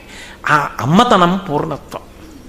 ఆ అమ్మ అని పిలిపించుకోవాలని అంత పరితాపం పొందుతుంది స్త్రీ. ఆ తల్లి లోకములకన్నిటికీ తల్లి. నాభీ కేంద్రం ఎక్కడుంది? మొత్తం భూమండలానికి అంతటికీ కూడా భూమాత అన్నప్పుడు నాభీస్థానం కాదు, మాతృత్వాన్ని నిర్ణయిస్తుంది. ఆ మాతృస్థానాన్ని నిర్ణయించే బిలాకాశ ఉన్నది కాంచీపురంలో ఉంది. అందుకని ఆమె కామాక్షి పరదేవతగా అక్కడ ఉంది. కాబట్టి జగత్తులకు తల్లి. కాబట్టి శ్రీకాంచీ నగరీ విహార రసిక. అంతేకాదు, ఆమె అక్కడే బాలగా కనబడింది, అక్కడే మహాపతివ్రత అయినటువంటి సువాసినిగా కనపడింది. 2 భిన్న రూపాలతో గోచరమైంది అక్కడే. ఎందుకంటే ఒకప్పుడు భండాసురుడు మహోద్ధతితో లోకాలన్నింటినీ కూడా గజగజ వణికించాడు.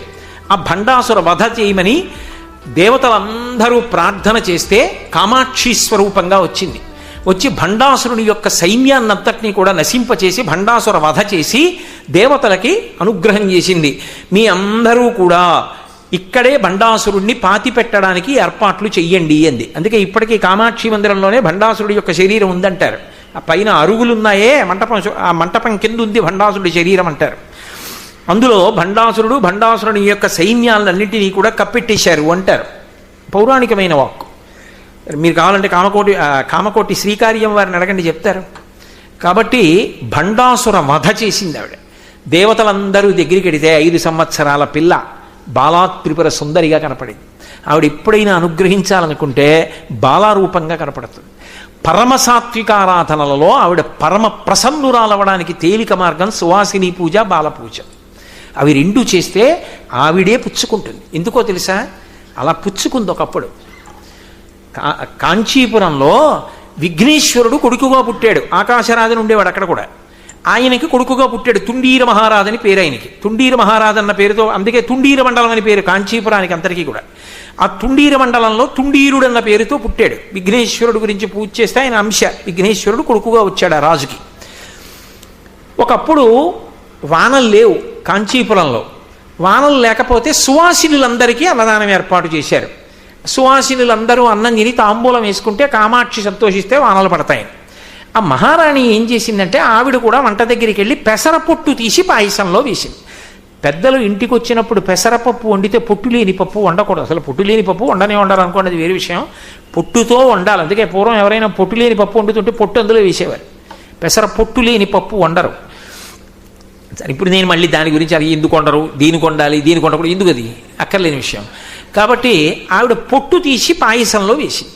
ఆ పొట్టు తీసి పాయసంలో ఇలా తీసి కదండి వేస్తారు. వేళ్ళు ఒరుసుకున్నాయి. ఒరుసుకోవడంలో ఏమైందంటే ఆవిడ ఉంగరానికి ముత్యం ఉంది. ఆ ముత్యం నొక్కుకుంది. నొక్కుకోవడంలో ఒక బంగారపు తునక వెళ్ళి అందులో పడింది పాయసంలో. ఆవిడ ఎవరికి పెడుతోంది ఈ పాయసం? కామాక్షి రూపంగా సువాసినులకు పెడుతోంది. ఇప్పుడు కామాక్షియే వచ్చింది తినడానికి.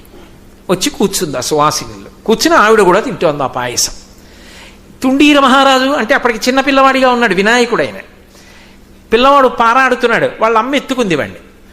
వాడు గోలగోల పెట్టేశాడు కిందకి దిగుతానని. ఏమిటి ఇంత ఏడుస్తున్నాడని కిందకి దింపింది. మరి అమ్మ కాదు అక్కడ అన్నం తింటోంది. వాడు ఉండలేకపోయాడు. ఉండలేక పాకుతూ పాకుతూ వెళ్ళి అమ్మా అని ఒళ్ళో పడ్డాడు. ఒళ్ళో పడేటప్పటికి ఆవిడ అంతర్ధానమైంది. ఓ కామాక్షి పరదేవత వచ్చిందిరా అన్నం తినడానికి అని సంతోషపడిపోయారు. ఆవిడ అంతర్ధానమైంది. బంగారం కురిసింది కాంచీపురంలో.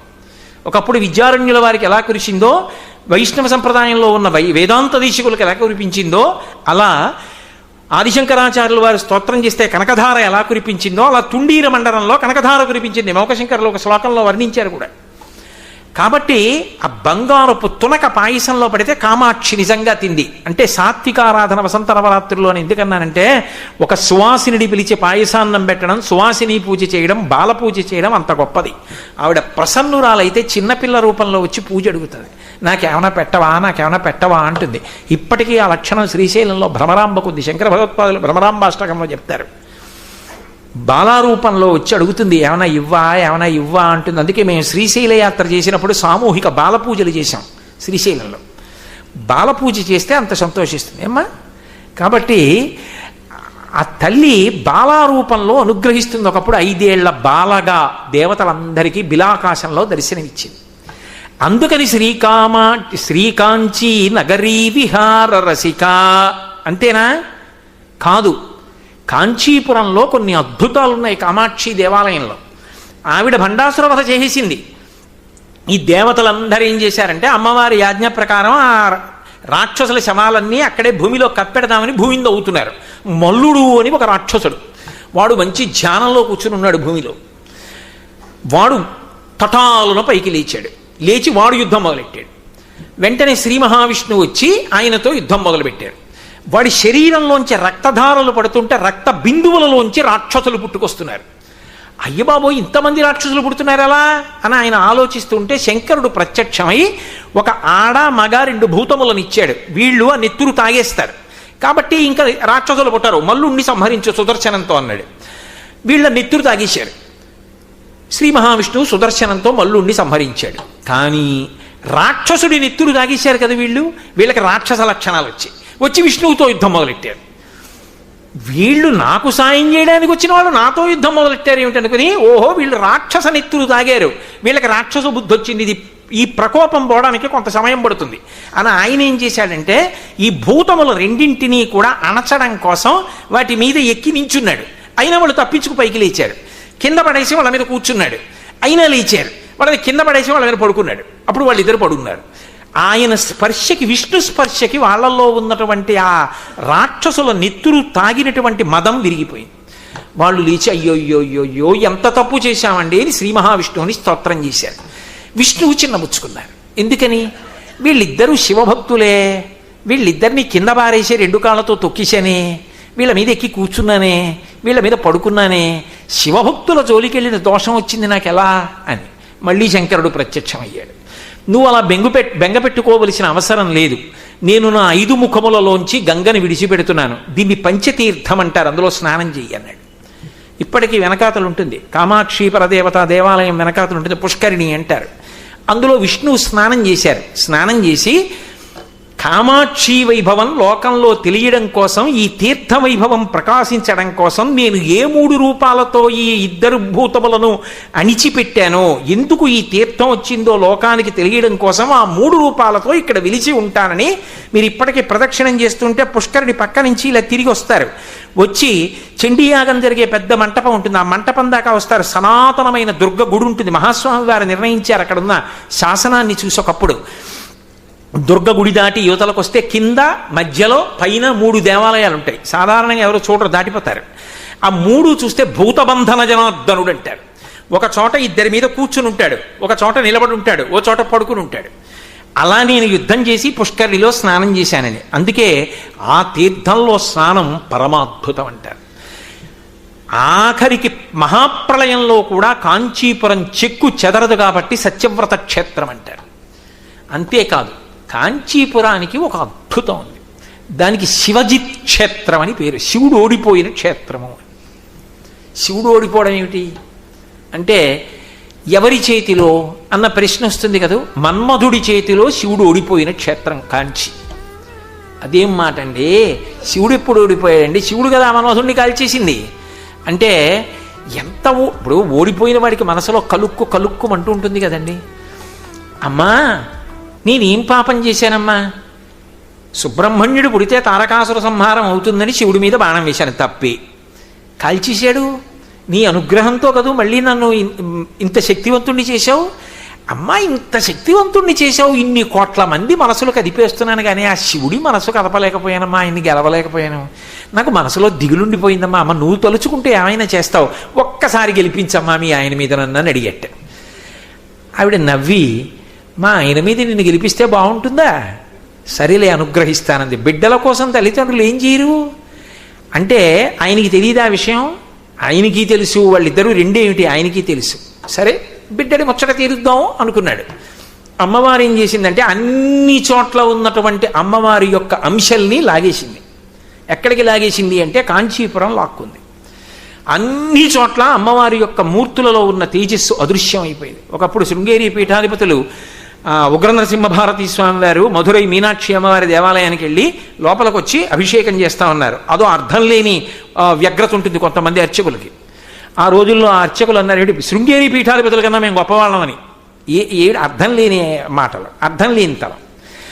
ఆ లోపలికి వెళ్ళకూడదు, మేమే చెయ్యాలి అభిషేకం, మేమే ముట్టుకోవాలి, మీరు ముట్టుకోకూడదు అన్నారు. ఓహో అలాగా అని ఆయన కొబ్బరి బొండను తెప్పించి అమ్మవారి కళలన్నీ అందులోకి లాగేశాడు. లాగేసి తనున్న విడిదికి తీసుకెళ్ళిపోయారు. అమ్మవారి మూర్తి నిస్తేజం అయిపోయింది. రోజు రోజుకి పాలిపోతోంది విగ్రహం. వాళ్ళకి అర్థమైంది, తీసుకెళ్ళిపోయారు కళలన్నీ స్వామివారిని. వచ్చి ఆయన కాళ్ళ మీద పడ్డారు. కాళ్ళ మీద పడి, అయ్యా మాది బుద్ధి పొరపాటైంది, మిమ్మల్ని గుళ్ళోకి రావద్దండం ఏమిటి, మేమేదో కారణజన్ముల్లాగా, కాబట్టి మాకు బుద్ధి వచ్చింది, అమ్మవారి కళలో అమ్మవారికి ఇచ్చేసేయండి అని అడిగారు. మీకు బుద్ధి రావడం ప్రధానం, కళలు నేనేం చేసుకుంటాను అని ఆయన హేళగా మళ్ళీ గుళ్ళోకి వచ్చి కొబ్బరి బండంలో కళలు అమ్మవారిలోకి ప్రవేశపెట్టారు. మహాపురుషులే, వాళ్ళతో పరాచికాలు ఏమిటి?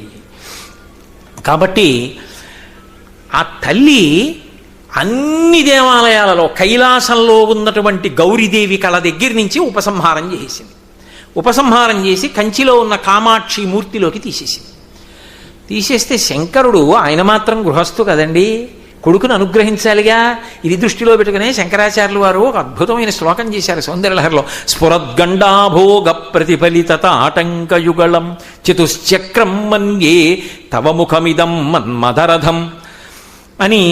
ఏదో ఆ మన్మధుడు, ఆ పరమశివుడు కైలాసంలో గౌరి కనిపించట్లేదు, లోకంలో ఎక్కడా పార్వతీదేవి కనిపించట్లేదు, ఇదెక్కడి ప్రారంధం అని చెప్పి పరివేదన పొందాడు.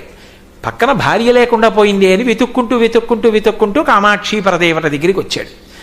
ఆవిడంది, నేను కనపడకపోతే మీరు ఇంత పరివేదన చెంది నా కోసం వెతుక్కుంటూ ఇక్కడికి వచ్చారు అంటే నా మీద మీరు ఇంత కోర్కెని పొంది నా కోసం వెతుక్కుంటూ వస్తే మన్మధుడు గెలిచినట్ట కాదా అని అడిగింది. అడిగితే ఆయన అన్నాడు, కాదు అనడానికి ఎలా కుదురుతుంది, ఆయన కూడా పాపం అనుగ్రహించాలనే కదా అనుకున్నాడు. అంతకన్నా మన్మధుడు యుద్ధం ఏం చేస్తాడు? అదే శంకరాచార్యుల వారు దిప్పిపుడిచారు. స్ఫురద్గండాభోగ ప్రతిఫలితాటంకయుగళం చతుశ్చక్రం మన్యే తవముఖమిదం మన్మదరథం యమారుహ్య దృహ్య కవరిరథమర్కేందు తరణం మహావీరో మార ప్రమదపతయే సంగీతవతే అన్నారు. మన్మధుడు యుద్ధానికి వచ్చేట శంకరుడి మీదకి. మన్యే ఊహిస్తున్నానన్నారు. వస్తే అది అమ్మవారికి చెప్పారట శంకరాచార్యుల వారు. శ్లోకం అలా అన్వయం. అదేమిటి అలా వస్తాడు? శంకరుడికి ఏమో భూమి అంతా రథం, సూర్యచంద్రులేమో రథచక్రాలు, మేరు పర్వతాన్ని ధనస్సుగా పట్టుకుంటాడు, నారాయణుడు బాణమవుతాడు, మన్మధుడికి ఏముందని యుద్ధం చేస్తాడన్నారు. అంటే ఆయన అన్నాడు, అమ్మా అసలు రహస్యం ఎక్కడుందో తెలుసా? ఇంత శంకరుడు మన్మధుడి మీద యుద్ధం చేద్దామని వచ్చాడు. మన్మధుడు అమ్మవారి ముఖంలో దూరాడు. దూరితే ఇలా చూశాడు శంకరుడు. నీ రథానికి 2 చక్రాలు శివ, నా రథానికి 4 చక్రాలు అన్నాడు. ఏమిటి 4 చక్రాలు? అమ్మవారు పెట్టుకున్నటువంటి తాటంకాలు 2 ఆవిడ బుగ్గల్లో ప్రతిఫలిస్తుంటాయి, దాని యొక్క ప్రతిబింబాలు. ఎందుకంటే మరి లలితా సహస్రనామ స్తోత్రంలో చెప్తూ ఉంటాం కదా, మణుల లాంటి ఆవిడ చెక్కిళ్లలో ఆవిడ కుండలములు ప్రతిఫలిస్తాయని. ఆ ప్రతిబింబములు 4 కలిపి 4 చక్రాల రథంలా అమ్మవారి ముఖం మన్మథ రథంలా ఉంది. ఇంత శివుడు ఆ ముఖం చూసి అని ధనస్సకర పారేసి ఏమిటో విశేషాలంటూ దగ్గరికి వచ్చాడు. మన్మధుడి యుద్ధం అనేసి అమ్మవారి దగ్గరికి వెళ్ళిపోయాడంటే రథం చూసేటప్పటికే భయపడ్డాడు కాబట్టి మన్మధుడు గెలిచినట్టే అని సిద్ధాంతం చేశాడు. అలా నేను ఇన్నని చెప్పను. సౌందర్యలహరిలో శంకరాచార్యులు వారు ఒక చోట గోత్రస్ఖలనమని ఒక అద్భుతమైనటువంటి కిలాకోటిక్వాణై కిలకిలితమిషానరిపుణ అని ఓ శ్లోకం చేశారు. అమ్మవారు ఎంత అనుగ్రహించిందో. ఎందుకని అంటే ఏదో ఏకాంత మందిరంలోకి ఓ రోజున శంకరుడు వెళ్ళాడు. ఏ పేరు ఆవిడది కాదండి, ఈశ్వరి అన్న ఆవిడే, సుబ్రహ్మణ్యేశ్వరి అన్న ఆవిడే, ఏ పేరు పెట్టి పిలిచినా ఆవిడే. కాబట్టి ఆయన ఏం చేశాడు, లోపలికి వెళ్ళాడు. వెళ్ళి ఏదో ఈశ్వరి అనబోయి ఏదో పేరు అన్నాడు. అంటే ఆవిడ సర్రును చూసింది, ఈ పేరు ఎక్కడి నుంచి వచ్చింది. ఆయన చుట్టూ చూసి ఎవరూ లేరు కదా, ఇప్పుడు వాదన ఎందుకు లేదు, లేనిపోని గొడవ, చటుక్కున పాదాలు అట్టేసుకుంటే ఏ గొడవ ఉండదు ఎవరికీ తెలియదు కాబట్టి అని ఆయనే అని అనుకోకండి. విష్ణువంతుడి వారు పట్టుకున్నారని నందితిమ్మన గారి పారిజాతాపహరణంలో రాయిలా జలజాతాసనవాసమాది సురపూజాభాజనం బైత నచ్చులతాంతా ఇదు కన్న తండ్రి శిరమచ్చో వామపాదంబునం తొలగంతో చలతాంగి ఎట్లు యగునాథుల్ నేరముల్ చేయ బేరలకం చెందిన కాంతలెందు ఉచిత వ్యాపారముల్ నేర్తురే నన్ను భవదీయ దాసుని మనంబున నెయ్యపు కింకపూని తాచిన అది నాకు మన్ననయ చిల్వగు నీపద పల్లవంబు మత్తను పులకగ్ర కంటక వితానము సాకినదు సొక్కునంచు నేననియద అలుకమానవు గదారాళ కుంతలా అంటూ కాళ్ళు పట్టుకున్నాడని చెప్పి రాయిలా సత్యభామకి. అందుకని శంకరుడు కూడా టక్కుని కాళ్ళు పట్టుకున్నాడు. పట్టుకుంటే ఆవిడేం చేసిందంటే, అన్నమ్మా ఇక్కడికి వచ్చి ఇంకో స్త్రీ పేరు చెప్పావా అని ఎడంకాలు ఇలా అంది. అనేటప్పటికీ పూల చెండు తగిలినట్టు 3వ కంటి దగ్గర తగిలింది. ఎందుకని ఆ కంటి మంటతో కదా మన్మధుడిని కాల్చాడు. తగిలేటప్పటికి ఆవిడ కాళ్ళ మంజీరములు గలగలమనాలి, పకపకమన్నట్టుగా అనిపించింది శంకరుడికి. ఇదేమిటి, ఏకాంత మందిరంలో ఎవరూ ఉండరు కదా, మంజీరములు గలగలమనవలసినవి పకపకమన్నాయి, ఎవరూ చూడలేదు కదా అని చుట్టూ చూసేట. మన్మధుడు అక్కడే ఉన్నాడు, అనంగుడు, శరీరం లేదుగా. మరి ఏకాంత మందిరాల్లో కాకపోతే ఎక్కడ ఉంటాడండి మన్మధుడు? కాబట్టి ఆయన నేను ఇన్నాళ్ళకి దిగ్గాను, నన్ను కాల్చేసిన కంటిని తన్నేసింది ఆవిడ. అప్పుడు ఆవిడ కాలెట్టేసుకున్నాడు. కాబట్టి నేను నెగ్గిసినట్టే అని పకపక నవ్వేట. అందుకని గెలిచింది ఎవరంటే కామాక్షి, అథవా మన్మధుడిని గెలిపించాలంటే ఆవిడ కాళ్లే పట్టుకున్నాడు. కాబట్టి శంకరుడు అన్నాడు కాంచీపురం వచ్చి, గౌరీ ఎక్కడా ఉండకుండా ఇక్కడికి వచ్చేసావా, నీ కోసం వచ్చానన్నాడు. ఏమండి మీరు నా కోసం ఇంత వెతుక్కుని అన్నీ మరిచిపోయి వచ్చి ఇక్కడ నన్ను చూడగానే అంత సంతోషపడిపోయారంటే మన్మధుడు గెలిచాడా లేదా అని. ఇప్పుడు గెలవలేదంటే కథ ముందుకెడుతుంది. ఎందుకు వచ్చింది, ఫోన్ లేదు, పిల్లాన్ని గెలిపించేసినట్టు ఉంటుంది. పిల్లాన్ని గెలిపించి వాడు ఏదో నవ్వితే కదా, తాతగారు మనవడు ఆడుకుంటుంటారు. ఎప్పుడు తాతగారే గెలిచేస్తే వాడు ఏడుస్తాడు. అందుకని తాతగారు ఓడిపోయినట్టు నటిస్తాడు. నటిస్తే నేనే గెలిచాను అని మనవడు ఎగిరి గంతులేస్తాడు కాసేపు. తాత నిజంగా గెలవలేక ఓడిపోయింది. మనవడు కాసేపు గంతులేస్తే తాత సంతోషించడం కోసం ఏదో ఆయన ఓటమి తన గెలుపుగా భావించి సంతోషించి ఆయన గెలిస్తే ఆ మనవడి యొక్క సంతోషంలో తాను సంతోషం తాత పొందుతాడు. అలా పెద్ద మనసుతో మన్మధుడు గెలిచాడనిపించడానికి అవునులే మన్మధుడు గెలిచాడంది. అంటే ఆవిడంది రేపు పొద్దున్న గెలవలేదని ఎవరైనా అంటే మన్మధుడు గెలిచాడు ఇక్కడ అనడానికి ఒక సాక్ష్యం ఉండాలి కదా. అన్ని చోట్ల గౌరీదేవి ఉంటుంది, ఒక్క కంచిలో మాత్రం ఏ శివాలయంలో అమ్మవారు ఉండదు, ఇక్కడ ఒక్క చోటే కామాక్షి ఉంటుంది. ఇది గుర్తు శివుడి మీద మన్మధుడు గెలిచాడని. శివజి క్షేత్రము, అందుకే కామాక్షి మండలం అంతా కూడా ఏ శివాలయంలో అమ్మవారి మూర్తి ఉండదు, అన్ని మూర్తులకి ప్రతినిధి కామాక్షి ఒక్కతే.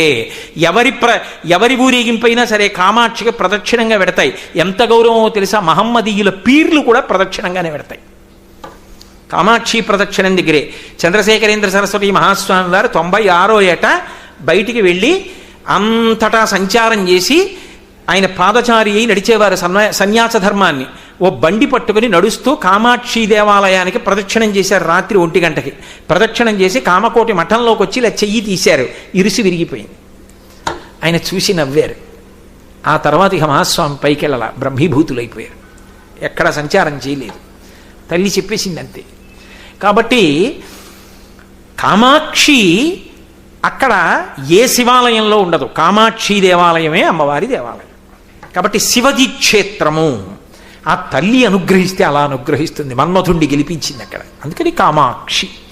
శ్రీకాంచీ నగరీ విహార రసిక. రేపు 6:30 కలుసుకున్నప్పుడు మిగిలిన శ్లోకాన్ని పూర్తి చేస్తాను. మంగళాశాసన పరై వదాచార్య పురోగమై సర్వైశ్చ పూర్వైరాచార్యై సత్కృతాయాస్తు మంగళం. మంగళం కోసలేంద్రాయ మహనీయ గుణాత్మనే చక్రవర్తి తనూజాయ సర్వభౌమాయ మంగళం. ఉమాకాంతాయ కాంతాయ కామితార్థప్రదాయినే శ్రీగిరీశాయ దేవాయ బలినాథాయ మంగళం. సర్వం శ్రీ ఉమామహేశ్వర పరబ్రహ్మార్పణమస్తు. స్వస్తి.